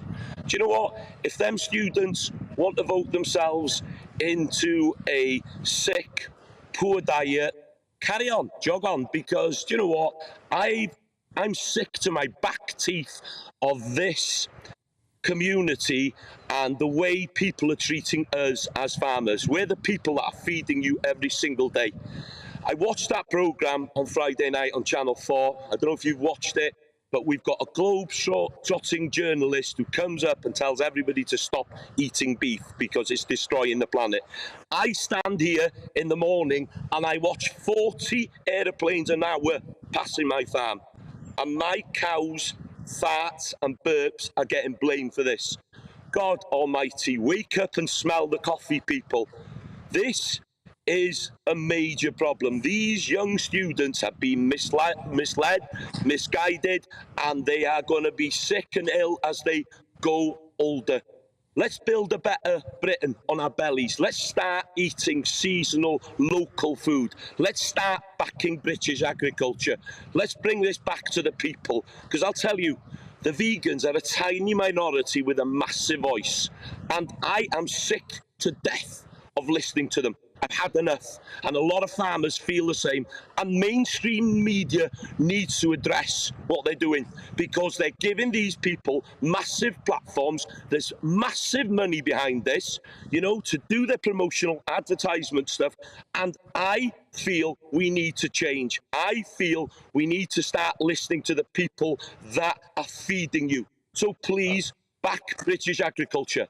OK, Vivek, just a final word to you, because we're running out of time. But, I mean, are you going to disagree with a lot of what Gareth says? We know that. However, isn't he right when he says vegans are playing a very small minority in British society, and yet you've been given a very loud voice? So, Stephen, countries are literally sinking right before our own eyes. The Pacific Island nations, Tuvalu, Kiribati, Maldives, people are losing their lives and their livelihoods. Here in the UK, we love our getaways to Brighton, to East Anglia, but at the current rate that we're going at, it will all be underwater. And to Gareth's point, hold on a minute. Right. I know those are arguments you can make, but in this scenario, it's about saying, well, yeah, you can make your choice, but why make that choice on behalf of other people? So Gareth and Stephen, and this has been a vote. This has been a democratic vote. We are aware that animal agriculture did every single student of global farmland. And let me finish, please. It's not. No. Hang on. 83% of global farmland. The point is that you're saying it was a democratic vote, but did every single student who's going to eat on that campus, did they vote? Every single student. every student had the opportunity to vote. That's not the This accounts same. for less than a fifth of global calories. This not the accounts same. for a majority of global farmland. It's grossly resource inefficient. It is a leading cause of climate change alongside transport. Yeah, but you're forcing it on Fossil others. fuel emissions of transport. Yeah. Well, look, we've got to leave it there. That's the thing about democracy. We've got to leave it there. You can't. You've got to leave it You there. can't pick and choose when you like democracy, Anne. It's a thing that we live in a democratic society. OK, look, Vivek, Gareth, thank you very much indeed. We appreciate your time from both of you this morning. Thank you. I mean, look, I don't agree with Vivek. However, yeah, just under 800 students out of 28,000 students voted for that. But if everyone was offered the chance to vote, and that was the majority, then he's got a point in that's how democracy works. If you can't be bothered to vote, you can't moan about the result. No. Remember that next time there's a general election. Well, yes. But, you know, he's right. That is democracy. But I still believe... I mean, I'm a vegetarian mostly. There is I have the occasional sinful piece of bacon. But, very occasionally. But I do quite understand as well that we should support our farmers. We really should. Yeah. It's why I eat my body weight in cheese every day. Pretty much. Yeah, that's why the diet isn't going well. That's why I could never be a vegan. I just cannot give up cheese. I couldn't be a vegan. Absolutely. But if you want to be a vegan, fine. It doesn't mean everyone else has got to do it. Anyway, Aidan McGee is here with the sport. We better crack on with that, hadn't we? Yeah, I'm having Philip State tonight, I should... Oh, well, there you go. No, fine. So what have we got? Well, we had the draw last night in Germany for Euro 2024 group, so Scotland heavily involved in that, and England as well. England's group, Denmark, Serbia and Slovenia. Scotland have been pitched against Germany, Switzerland and Hungary. Now, I would have to say, I would agree with Chris Sutton here. That's a soft group for England. Alan Shearer said they'll be happy with that. Gareth Southgate doesn't look very pleased with it. It never really does, but probably because, Anne, the pressure is on the man. It really is, because he's got a wonderful collection of players. I can't think of a time when we've had a better collection of England players. And we've had some good generations in the past. Don't forget, we think back to Beckham and Rooney and John Terry, Frank Lampard, etc. But now there's just so much quality in all areas of the squad. They've got probably 3 or 4 different positions where they've got the best player in the world in that position. We've got Jude Bellingham tearing things up for Real Madrid. So we look ahead to the Euros. We look how close we went against Italy 2 years ago and in getting to the semi-finals of the World Cup in 2018. And it's time to deliver. It really, really is. And when you've got a group like that, so that means you've broken the back of the tournament and you get into the knockouts phases, that means a lot of your job is done for you. And I think now is the time for Gareth Southgate to prove that he can be a legendary England manager. Scotland, though, I mean, as I say... Like you say, no pressure. No, but there is. I mean, you know, we saw Germany. They went close many, many times before they finally delivered the World Cup in 2014. I'm hoping England will be just like that. OK. Let's have a quick look at Newcastle Man United, should we? Yeah, we should. Well, let's not blame the transport, of course. You know, that's what United did. Listen, they lost 1-0. Marcus Rashford was hopeless. Anthony Martial was absolutely hopeless as well. They're flat-track bullies. They beat teams that are lower than them in the table. But they went to Newcastle last night. They turned up at 11 o'clock at Manchester Airport yesterday morning. Their flight was cancelled. They had to get a 3-hour coach, and then they lose 1-0. However, if it's not an excuse, why mention it in the press conference? Nobody knew about this, apart from a few staff at Manchester Airport. So why bring it up if you're not going to lay it down? Well, I think that's a very fair point, Aidan. Thanks very much. Good to see you both.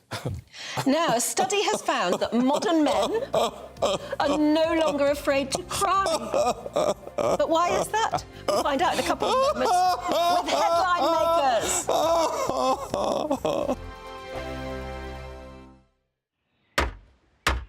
Who is it? We're here for the show. Welcome to the Dinosaur Hour with me, John Cleese. I was married to a therapist. And you survived? I thought we were getting Hugh Laurie. Second best. You interviewed Saddam Hussein. What's that like? I was terrified. I'm playing strip poker with these 3. Oh! No, thank you. My CDs need to be put in alphabetical order. Are you going to be problematic again? The Dinosaur Hour. Sundays on GB News. Good afternoon, Britain. Good afternoon, Britain. Join us, Tom and Emily, To find out what's happening in the heart of Westminster. and why it matters to you. Weekdays from midday, we bring you the most compelling stories from across the United Kingdom. And from your doorstep to our inbox, That's right, we want to hear from you. GB News. Britain's news channel. I think the most exciting bit for me is talking to people. People who I think are ignored often by the major news channels. We're going to give news they want to hear. There's a voice there that needs to be heard. I think there's a chance here for a diversity of opinion to be expressed, which you don't find elsewhere. It's really exciting. We don't hold back. We're free to say how decisions that are taken here affect us all around the country. Only on GB News, the People's Channel, Britain's news channel. I'm Michelle Dewberry, and I'm not here to tell you what to think. I'd much rather hear what you have to say. So, send in your opinions to gbviews@gbnews.com. Keep them clean, and you never know, I might read them out. With my panel here on Jubes & Co, we debate, we get stuck into the issues of the day on a show where all views are welcome, especially yours. GB News, the People's Channel, Britain's news channel. In the GB Newsroom, we bring you the news as it happens. With our team of dedicated journalists across the UK, we're ready to give you accurate reporting every day. When the news breaks, we'll be there with bulletins on GB News, the People's Channel, Britain's news channel. Your weekend starts here with Friday Night Live with me, Mark Dolan, 8 till 9 on GB News. Big stories, big guests and big laughs as we get you ready for a cracking weekend. That's Friday Night Live with Mark Dolan, Fridays 8 till 9 on GB News. Bring your own drinks, the admission's free. GB News, unlike other broadcasters, isn't obsessed with the London-Westminster bubble. We think there's a nation beyond the M25, and that's why we talk about the issues that matter across the land. Join me on State of the Nation, 8 to 9 o'clock, Monday to Thursday, on GB News. Daisy's listening, and you should too. Tired of the usual focus-tested, pre-prepared Westminster runaround? Well, so am I. So you want higher taxes? Is your department to blame for this? Are you rethinking this policy? Every Sunday at 9:30, I'll be sitting down with those in power to get the truth about the issues affecting you. Let's be honest, we've known about the cost pressures of this project for years, not months. That's the Camilla Tominey Show, a politics show with personality. On GB News, the People's Channel, Britain's news channel.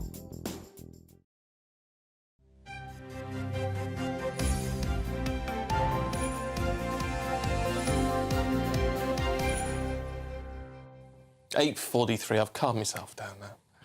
I was very upset earlier on. But joining us now to go through the headlines, columnist Emma Wolfe and journalist Ella Whelan. Good morning to you both.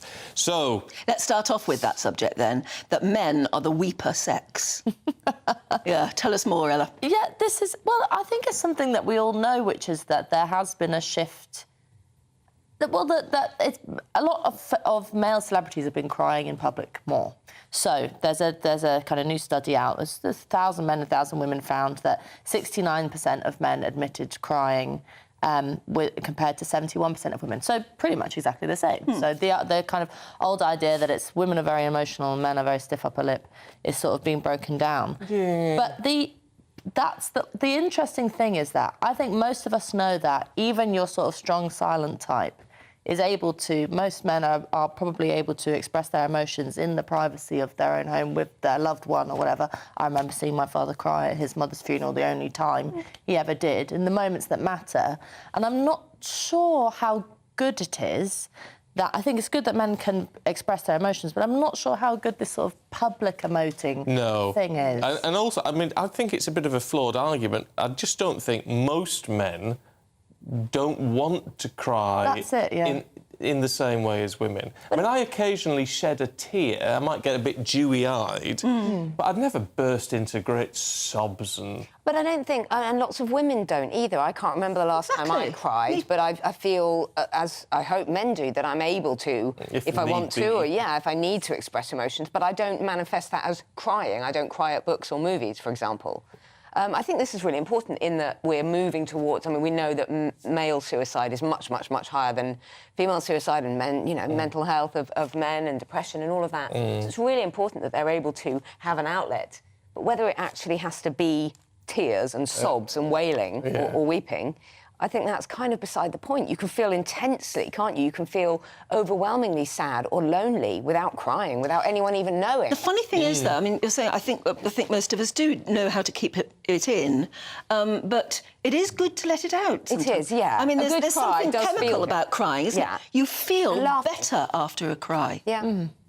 Well, the other interesting thing about this article is that one of the women quoted in it as a sort of expert on relationships and emotions says that there might be a case of women in relationships feeling aggrieved that their men who they thought were the sort of macho protector, strong, silent types are suddenly bawling at, you know, soap operas and films and things like that, and that it might cause some tension and a buyer's remorse or whatever. Yeah, I can't see that many people suddenly breaking down over an episode of EastEnders. No. Sort of thing, really. Anyway, I don't know. There are the occasional movies that get you going, aren't they? But they don't. Yeah. But you're not bawling, are you? Oh, I am. I'm a I can't cry in a movie. Honestly, I could cry at the drop of a hat. I'm such a over-emotional baller. It's nothing about me politically or anything. I would never have thought you would be. For films and things, no, music makes me cry. But isn't that about the idea that it's almost a sort of genetic predisposition? It must be, because I barely cry at all. Yeah, I could be at a funeral and feel incredibly sad and not cry. And I think maybe that's the thing, we shouldn't feel that we need to Well, if you put your drink down and put your fag out, maybe you'd get more involved in the service. I'm just suggesting. I gave up smoking 15 years ago. I still miss it. Don't you be talking about me holding a fag. I remember when Princess Diana died. I was in America, actually, so I was watching it from my bed. I was literally sitting in bed, watching it all, and I cried my eyes out that Did day. you? Yeah. Yeah, I think there are some public events and big weddings and the coronation made me feel quite... I think there are some of those which are very stirring. I cried when Hillary Clinton lost the election. Did you? I was in the car coming here. Was it coming here? No, it must have been going to another place. And I sat in the back of the car and I thought, oh, that's not... And I really got really upset at the news. Please don't email in about that. No. I'm just saying. If only we have a lot of people who cheered watching. Well, I had a little cry. Don't email us at GB News. No, don't. OK, let's have a look at Dom being off his trolley. This is Mr Cummings and likely what Boris Johnson is going to say in the So Sun. this is going to be blockbuster. We've already had a couple of days of Matt Hancock, and that was pretty blockbuster, you know, in terms of how he was able to justify. I mean, it's basically weeks and weeks and months and years ahead of these politicians justifying and blame shifting. Not my fault, Gov, not my fault. Oh, it was it's his terrible, fault. isn't it? Matt Hancock telling us that, you know, if he'd been in charge, thousands of lives would have been saved, Number 10 weren't listening to him, yada, yada, yada. So Wednesday and Thursday next week, we have Boris Johnson rocking up, or as Dominic Cummings would say, rolling up in his shopping trolley at the inquiry, giving evidence at the inquiry, the COVID inquiry. And obviously Dominic Cummings, back in November, was saying...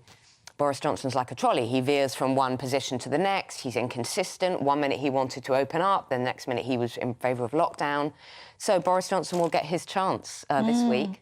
I wonder if he'll throw mud back. Justify himself. Yeah. Yeah, I mean, they're sort of saying that he's not going to be attacking Dominic Cummings too much, that he's going to be focusing on making a sort of, you know, ex-ministerial statement. I wonder if we get a reference to Barnard Castle thrown in there somewhere. Dominic Cummings, who...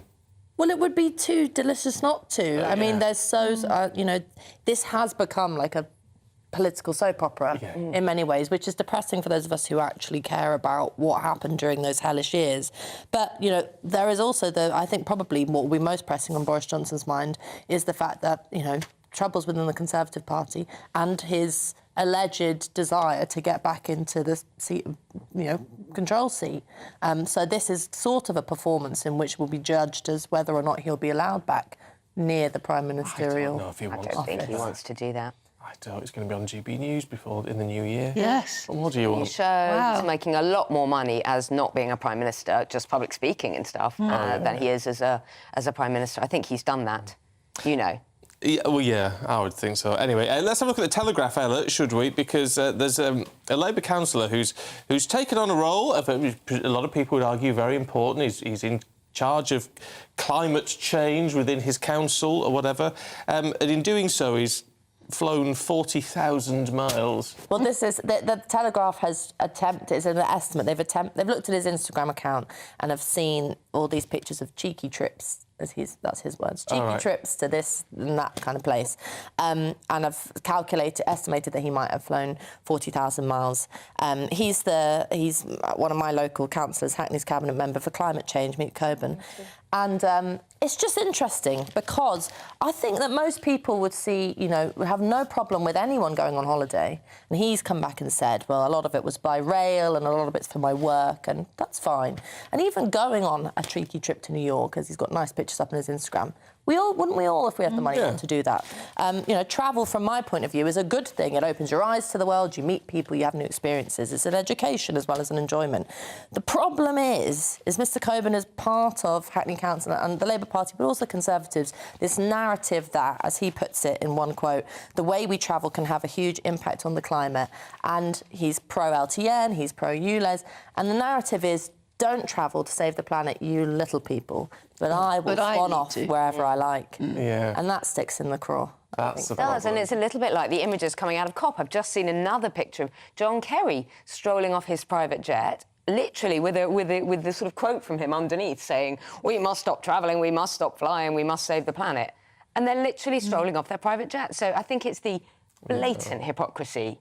It's a bit like the Meghan and Harry thing, going to a climate change conference one day and the next day getting on their private jet and going off to a Caribbean island. We see that kind of...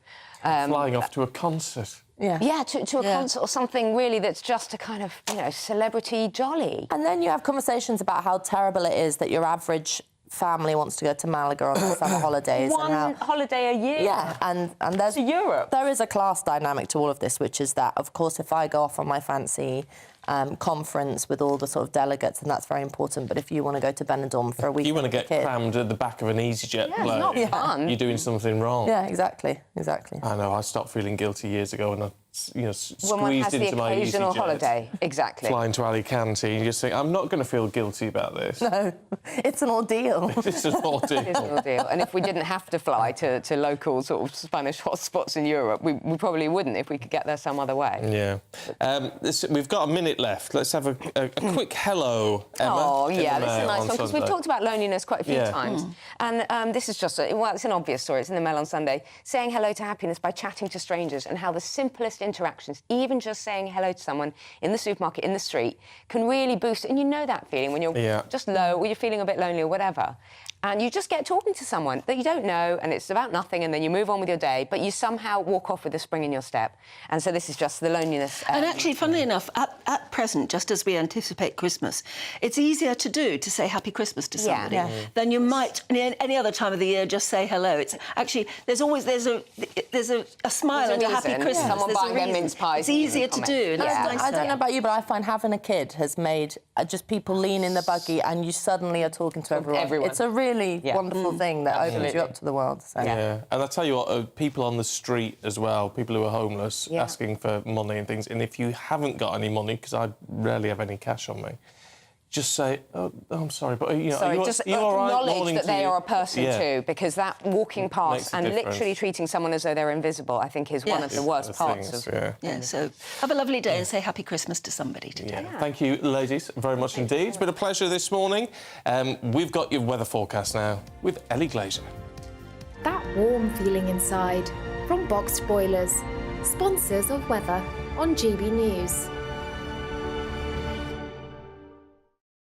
Good morning, welcome to your latest GB News weather. I'm Ellie Glazier. It's a cold and frosty start this morning across the northern half of the UK. However, a bit of a cloudier picture across the southern half. Showers continue to push in from the west, these turning to snow over the high ground of Wales. Parts of the Pennines as well, perhaps seeing up to 10 centimetres of snow, and some icy conditions expected through this morning.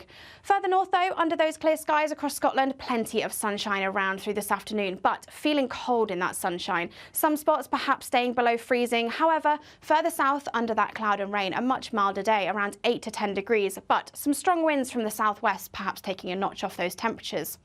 Those strong winds in the southwest will bring another band of rain, slowly tracking its way north and eastwards through Sunday night and into Monday morning, bringing some heavy rainfall across the southern half of the UK to start the new working week. There's likely to turn to snow across parts of Wales and northwest England again, and another cold night across parts of northern England. Parts of Scotland seeing down to -5 or -6, but a little milder under that cloud and rain across the south. Rain, cloud, sleet and hill snow likely to spread its way slowly south and eastwards as we go through the day on Monday. This again turning to snow, particularly across parts of Wales and northern England. However, for Northern Ireland, Northern England and parts of Scotland, definitely seeing a much brighter day and perhaps just a touch milder too. Temperatures still widely in the low single figures, but perhaps just a touch milder across the very far southwest. Looks like things are heating up. Boxed boilers, sponsors of weather on GB News.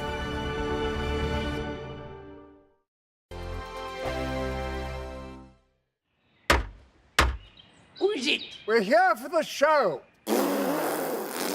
Welcome to the Dinosaur Hour with me, John Cleese. I was married to a therapist. And you survived? I thought we were getting Hugh Laurie. Second best. You interviewed Saddam Hussein. What's that like? I was terrified. I'm playing strip poker with these three. No, thank you. My CDs need to be put in alphabetical order. Are you going to be problematic again?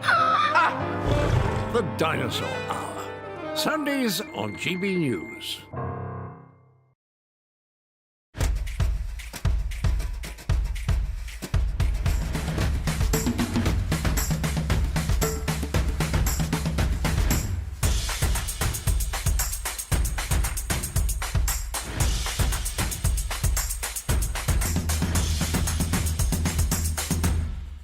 Wake up to the headlines with Headliners every morning at 5 a.m. We treat you to the day's biggest stories before anyone else, 7 days a week. You can catch up on everything you need to know before you've even had your kippers. Headliners every morning at 5 a.m. only on GB News, the People's Channel, Britain's news channel. GB News, unlike other broadcasters, isn't obsessed with the London-Westminster bubble. We think there's a nation beyond the M25, and that's why we talk about the issues that matter across the land. Join me on State of the Nation, 8 to 9 o'clock, Monday to Thursday, on GB News. Daisy's listening, and you should too. I think the most exciting bit for me is talking to people. People who I think are ignored often by the major news channels. We're going to give news they want to hear. There's a voice there that needs to be heard. I think there's a chance here for a diversity of opinion to be expressed, which you don't find elsewhere. It's really exciting. We don't hold back. We're free to say how decisions that are taken here affect us all around the country. Only on GB News, the People's Channel, Britain's news channel. There's only three people you can trust in life. Your doctor, your lawyer, and your nana. I'm not sure. So join me, Nana Aquare, at 3 p.m. every Saturday and Sunday, where we discuss the biggest topics of the weekend. Be ready for battle. Could you be quiet? What is this? It's my new teeth. It's your new teeth. I don't bite. Well, not without a good reason. Always honest, always fun. Every weekend at 3 p.m. on GB News, the People's Channel, Britain's news channel. Your weekend starts here with Friday Night Live with me, Mark Dolan, 8 till 9 on GB News. Big stories, big guests and big laughs as we get you ready for a cracking weekend. That's Friday Night Live with Mark Dolan, Fridays 8 till 9 on GB News. Bring your own drinks. The admission's free.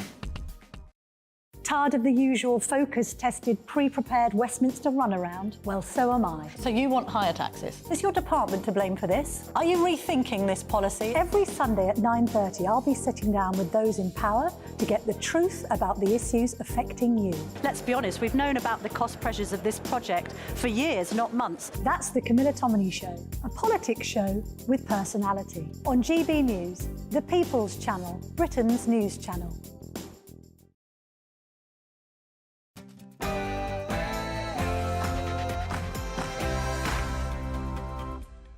Good morning to you. It is coming up to 9 o'clock, Sunday, the 3rd of December, and today. A major incident is declared in Cumbria as treacherous conditions leave vehicles stranded in the snow, and the Met Office have issued a fresh yellow weather warning for snow and ice right across the UK. It's time to seal the immigration deal. The government's set to inject an additional £15 million into a treaty with Rwanda as the Home Secretary prepares to jet off to the East African country. We'll get the latest from our political correspondent. And that's as a bombshell investigation reveals that delivery companies are illegally paying Channel migrants to work, whilst they, by the way, benefit from taxpayer-funded hotels. The country's areas of outstanding natural beauty have been rebranded. They'll now be known as national landscapes. Apparently, that will entice younger generations to get involved. And Ellie Glazier has your weather. It's been a cold and frosty start for many of us this morning, with further sleet and snow showers expected this afternoon. Join me later for the full forecast with all the details. Good morning to you. I'm Stephen Dixon. And I'm Anne Diamond, and this is Breakfast on GB News.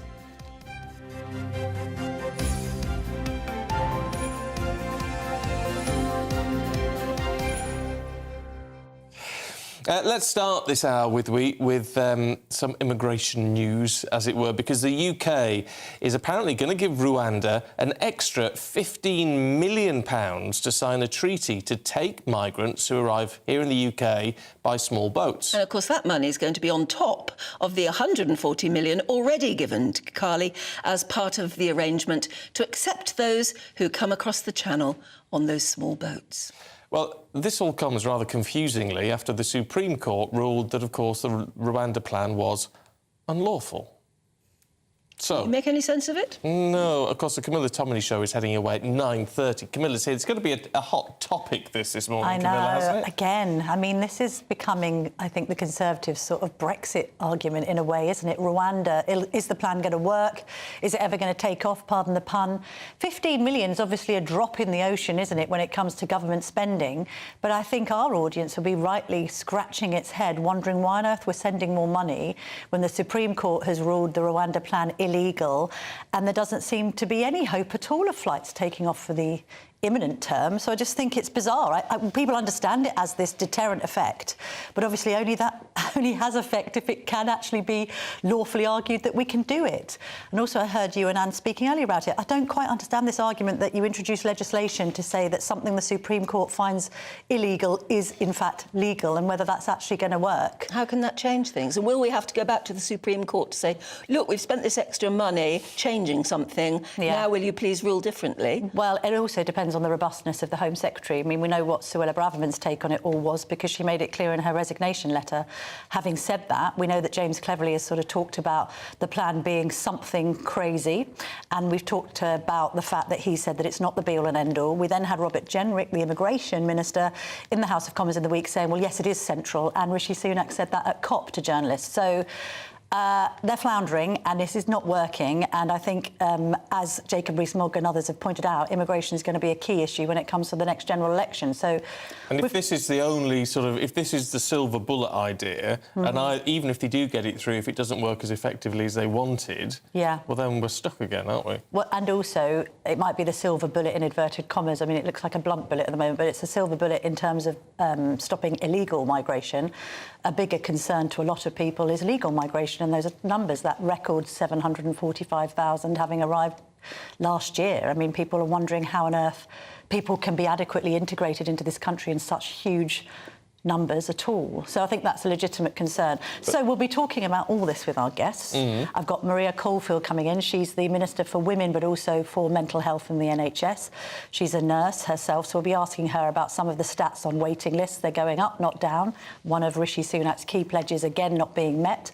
Also going to be speaking to the brother of a hostage of Hamas. We've heard a lot, haven't we, about vulnerable women and indeed children being released, but what about the men who are being held captive? So we'll hear his very moving testimony. Going to be speaking to David Davis about all things. Might get onto Harry and Meghan with him. Oh. Well, because Bob Seeley, his backbench colleague, is suggesting they should now be stripped of their titles. Yes. And I'm wondering what DD thinks about that, because obviously he's all for sort of civil liberties and...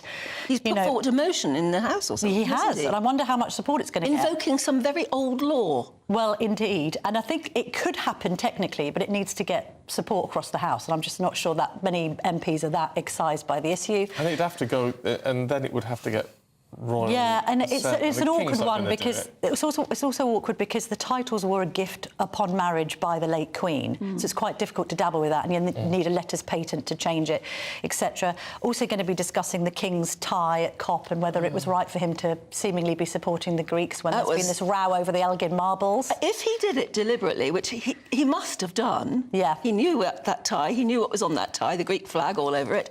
If he did it deliberately, that is a king doing what monarch isn't meant to do. It's a bit too political, Anne. And talking about politics, I am going to be discussing my own newspaper's potential sale to the UAE, because I've written about it yesterday, day before yesterday.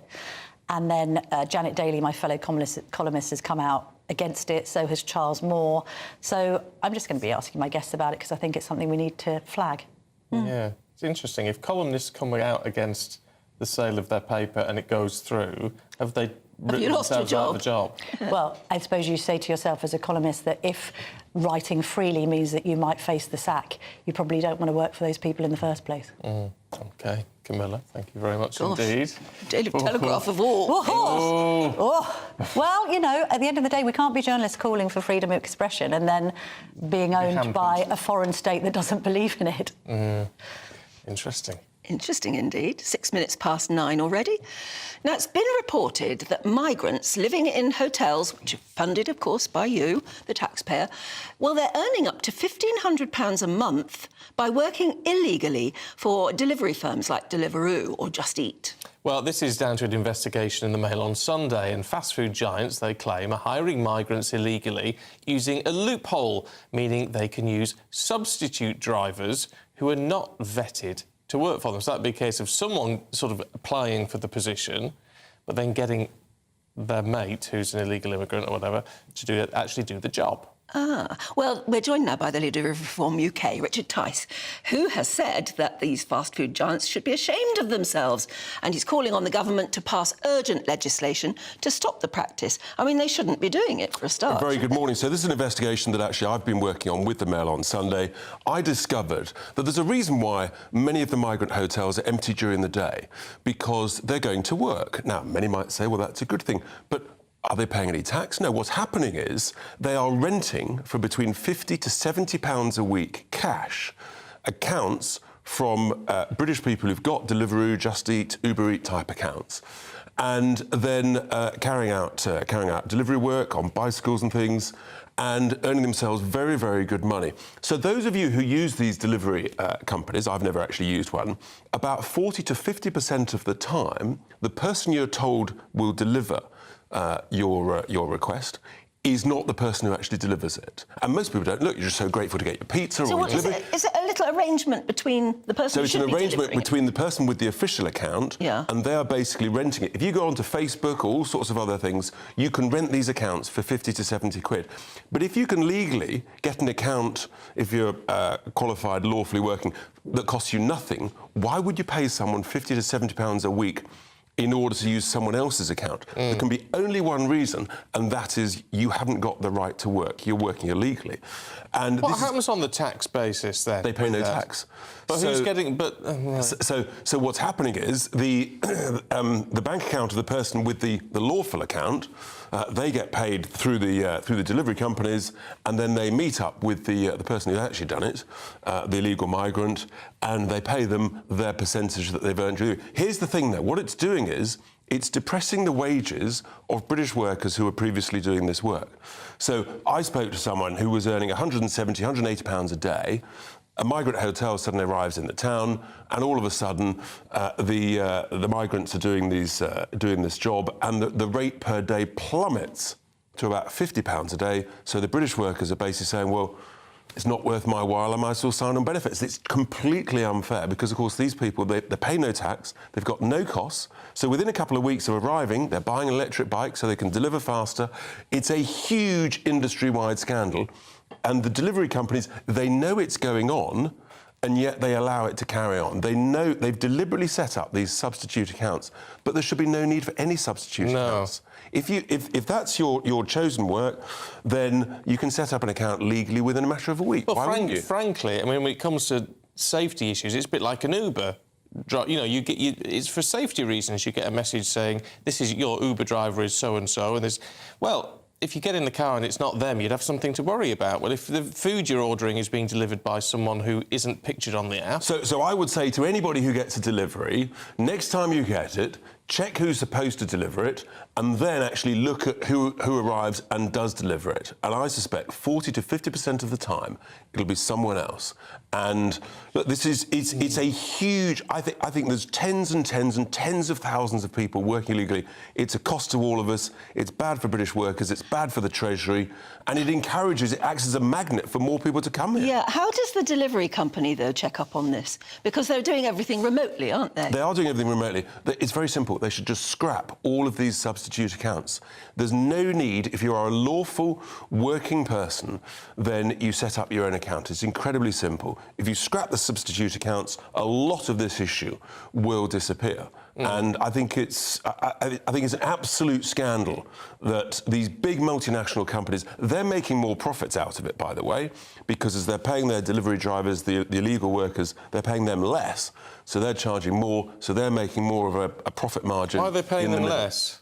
Because there are so many of them in a town living in a migrant hotel, they press the button to accept the job quicker, so automatically it automatically starts to reduce the pricing. And that's what's happened over the last 2 years. Is there an argument, though, in all of this? It's like whether you think through this investigation this should all be cracked down on and banned, or does it fuel the argument to say, even if you're seeking asylum in this country, you should be allowed to work and therefore contribute to the Treasury? If you run that argument, then you say, well, in which case you obviously should pay tax in the way that all of us pay tax. Perfectly legitimate route to discuss. But if you allow asylum seekers to work, you act as a greater magnet for ever more to come illegally across the channel. That's the key issue. I mean, fundamentally, we all know what the government should be doing. The Home Office is processing people literally within 2 weeks that they used to do 20 years ago, and then this wouldn't be an issue.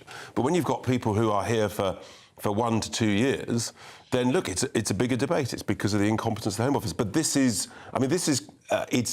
it's an absolute outrage because ordinary folk in towns up and down the country are being massively disadvantaged by this. And it's literally illegal working in plain sight of all of us. Yeah, but hold on a minute. If ultimately, with the substitute issue, if ultimately the company is saying, well, you can have a substitute, therefore we know we're paying you to pay a substitute, so they are knowingly paying these substitutes, right?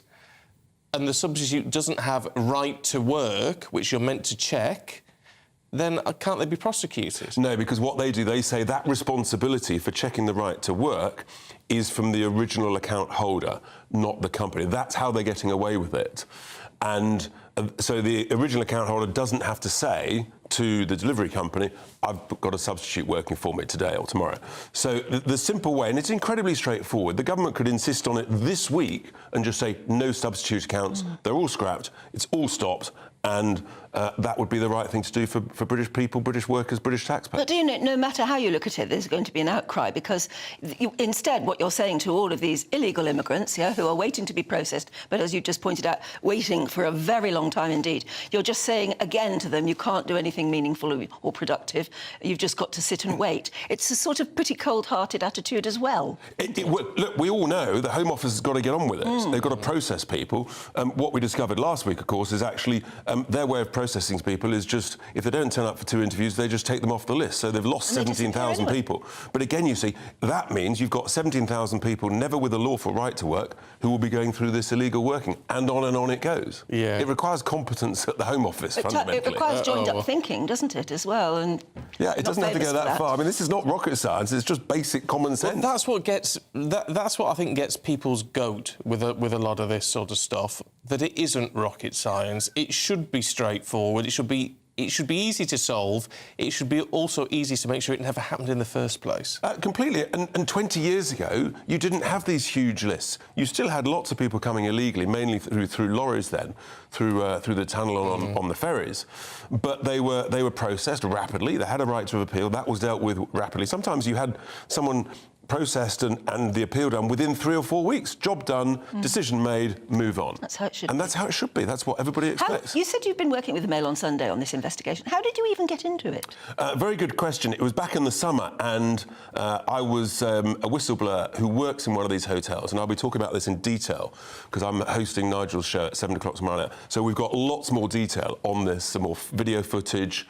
And so we got rung up, so we met and we investigated it, and then one thing led to another. And you know what it's like? You sort of, you turn the first page and suddenly you unravel a complete sort of nest of extraordinary illegality, and on it goes. And it's in fast food shops and things. Then you've got car washes, and on it goes. And barber shops and candy shops. The quantity of illegal working across the UK is totally off the scale. And everybody knows it, but no one's doing anything about it. No. And it's the British taxpayer and low-paid British workers who suffer the most. Well, look, we reached out to those delivery companies, and we're still waiting for a response.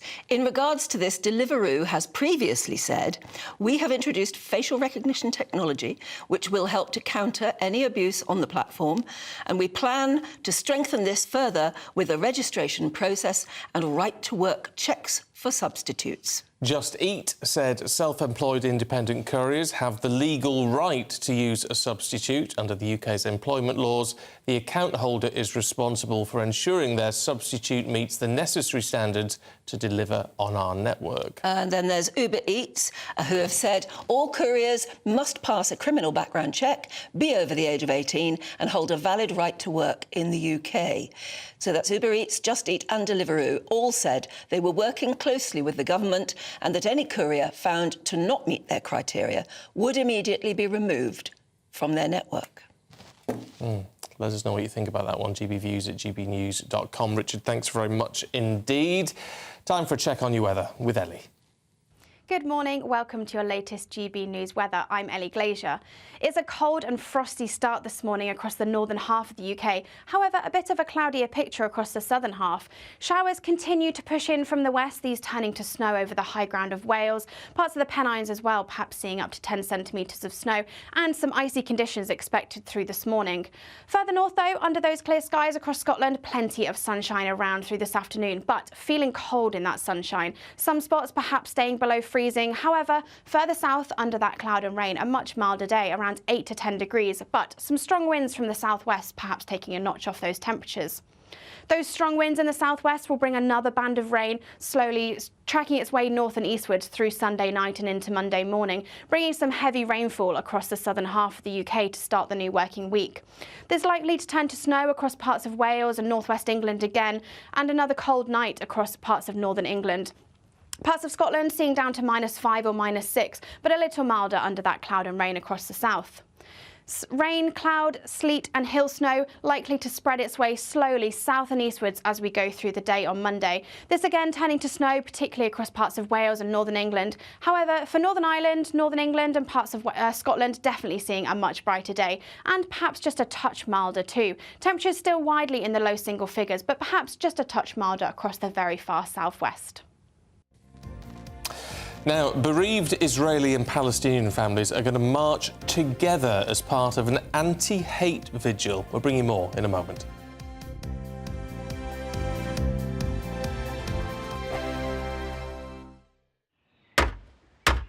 Who is it? We're here for the show. Welcome to the Dinosaur Hour with me, John Cleese.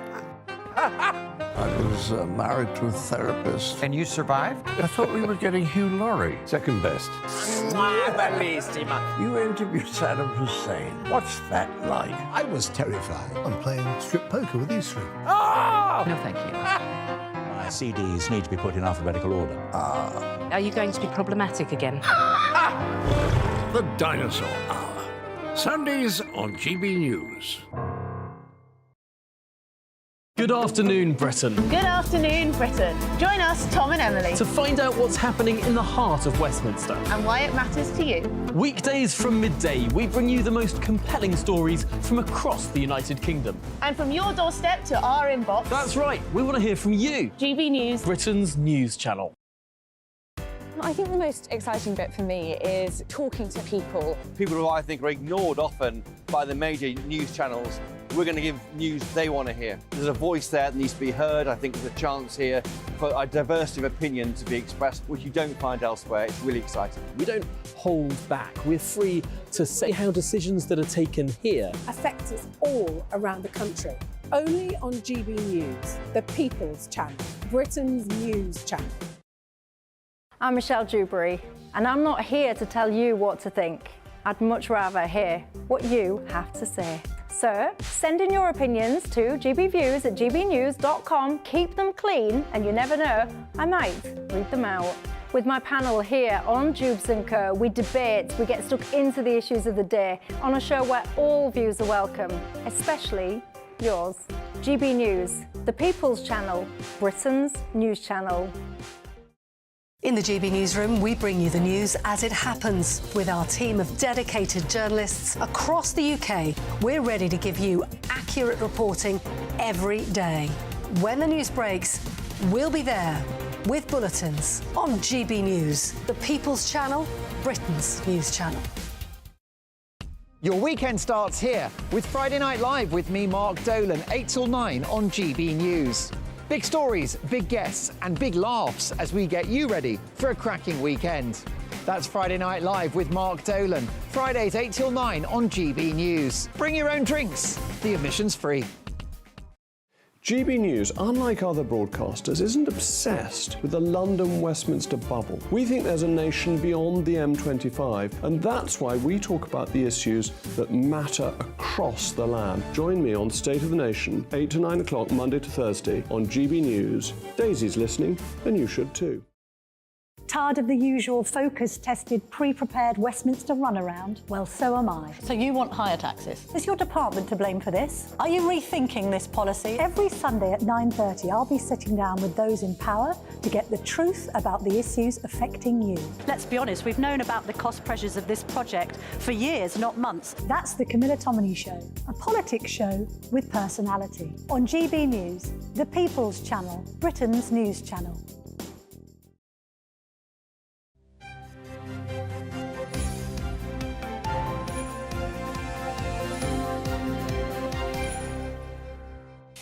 Now at 9:22, there is an anti-hate vigil going on today. Israelis and Palestinians involved. Let's get the latest from our London reporter, Lisa Hartle, who's here. Morning, Lisa. So what's going on? Hello. Well, it's all being organised by Together for Humanity. So that's a charity that was created by the widower of Joe Cox, who was murdered by the MP, who was murdered by the far-right extremist. So Brandon Cox has arranged this, and basically it's people from all different faiths being invited to come along to this vigil outside Downing Street at 3 p.m. today. They want different people from different religious communities, and as you said, people from the Israeli community and the Palestinian community who have lost loved ones in the conflict. So their main aim is just to try and stamp out hate, because since this conflict began, they've got some figures here from the Met Police. They say that between October 7th, when the conflict began, and the 25th of November in London, they received 909 reports of anti-Semitic offences, 1,079 reports of anti-Semitic incidents. Compare that to last year, same period of time, 75 reports of anti-Semitic offences and 82 incidents of anti-Semitism. Multiplied. That's terrible. And it's not just that, it's also the Islamophobic offences as well. This year, 420 offences, 433 incidents, compared with 117 offences and 108 incidents last year. So they've all gone up so much, and that's why this community is coming together to say you can grieve for people, innocent lives lost on both sides. Just because you have sympathy for one doesn't mean you have to have hatred for the other. Yeah. And that's what they want to do today, just to try and bring people together and stamp out this rising hate that we're seeing on the streets, here and around the world. Well, I have to applaud that, I've got to say. Lisa, thank you very much indeed. That is it from us. I'm back tomorrow. Yeah, I'm back tomorrow at 6. Aren't you? Sorry about that. I'm putting up the tree. Yeah, Camilla Tominey's next. That warm feeling inside from Boxed Boilers, sponsors of weather on GB News. Good Good morning, welcome to your latest GB News weather. I'm Ellie Glazier. It's a cold and frosty start this morning across the northern half of the UK. However, a bit of a cloudier picture across the southern half. Showers continue to push in from the west, these turning to snow over the high ground of Wales, parts of the Pennines as well, perhaps seeing up to 10 centimetres of snow, and some icy conditions expected through this morning. Further north though, under those clear skies across Scotland, plenty of sunshine around through this afternoon, but feeling cold in that sunshine. Some spots perhaps staying below freezing. However, further south under that cloud and rain, a much milder day, around 8 to 10 degrees, but some strong winds from the southwest, perhaps taking a notch off those temperatures. Those strong winds in the southwest will bring another band of rain, slowly tracking its way north and eastwards through Sunday night and into Monday morning, bringing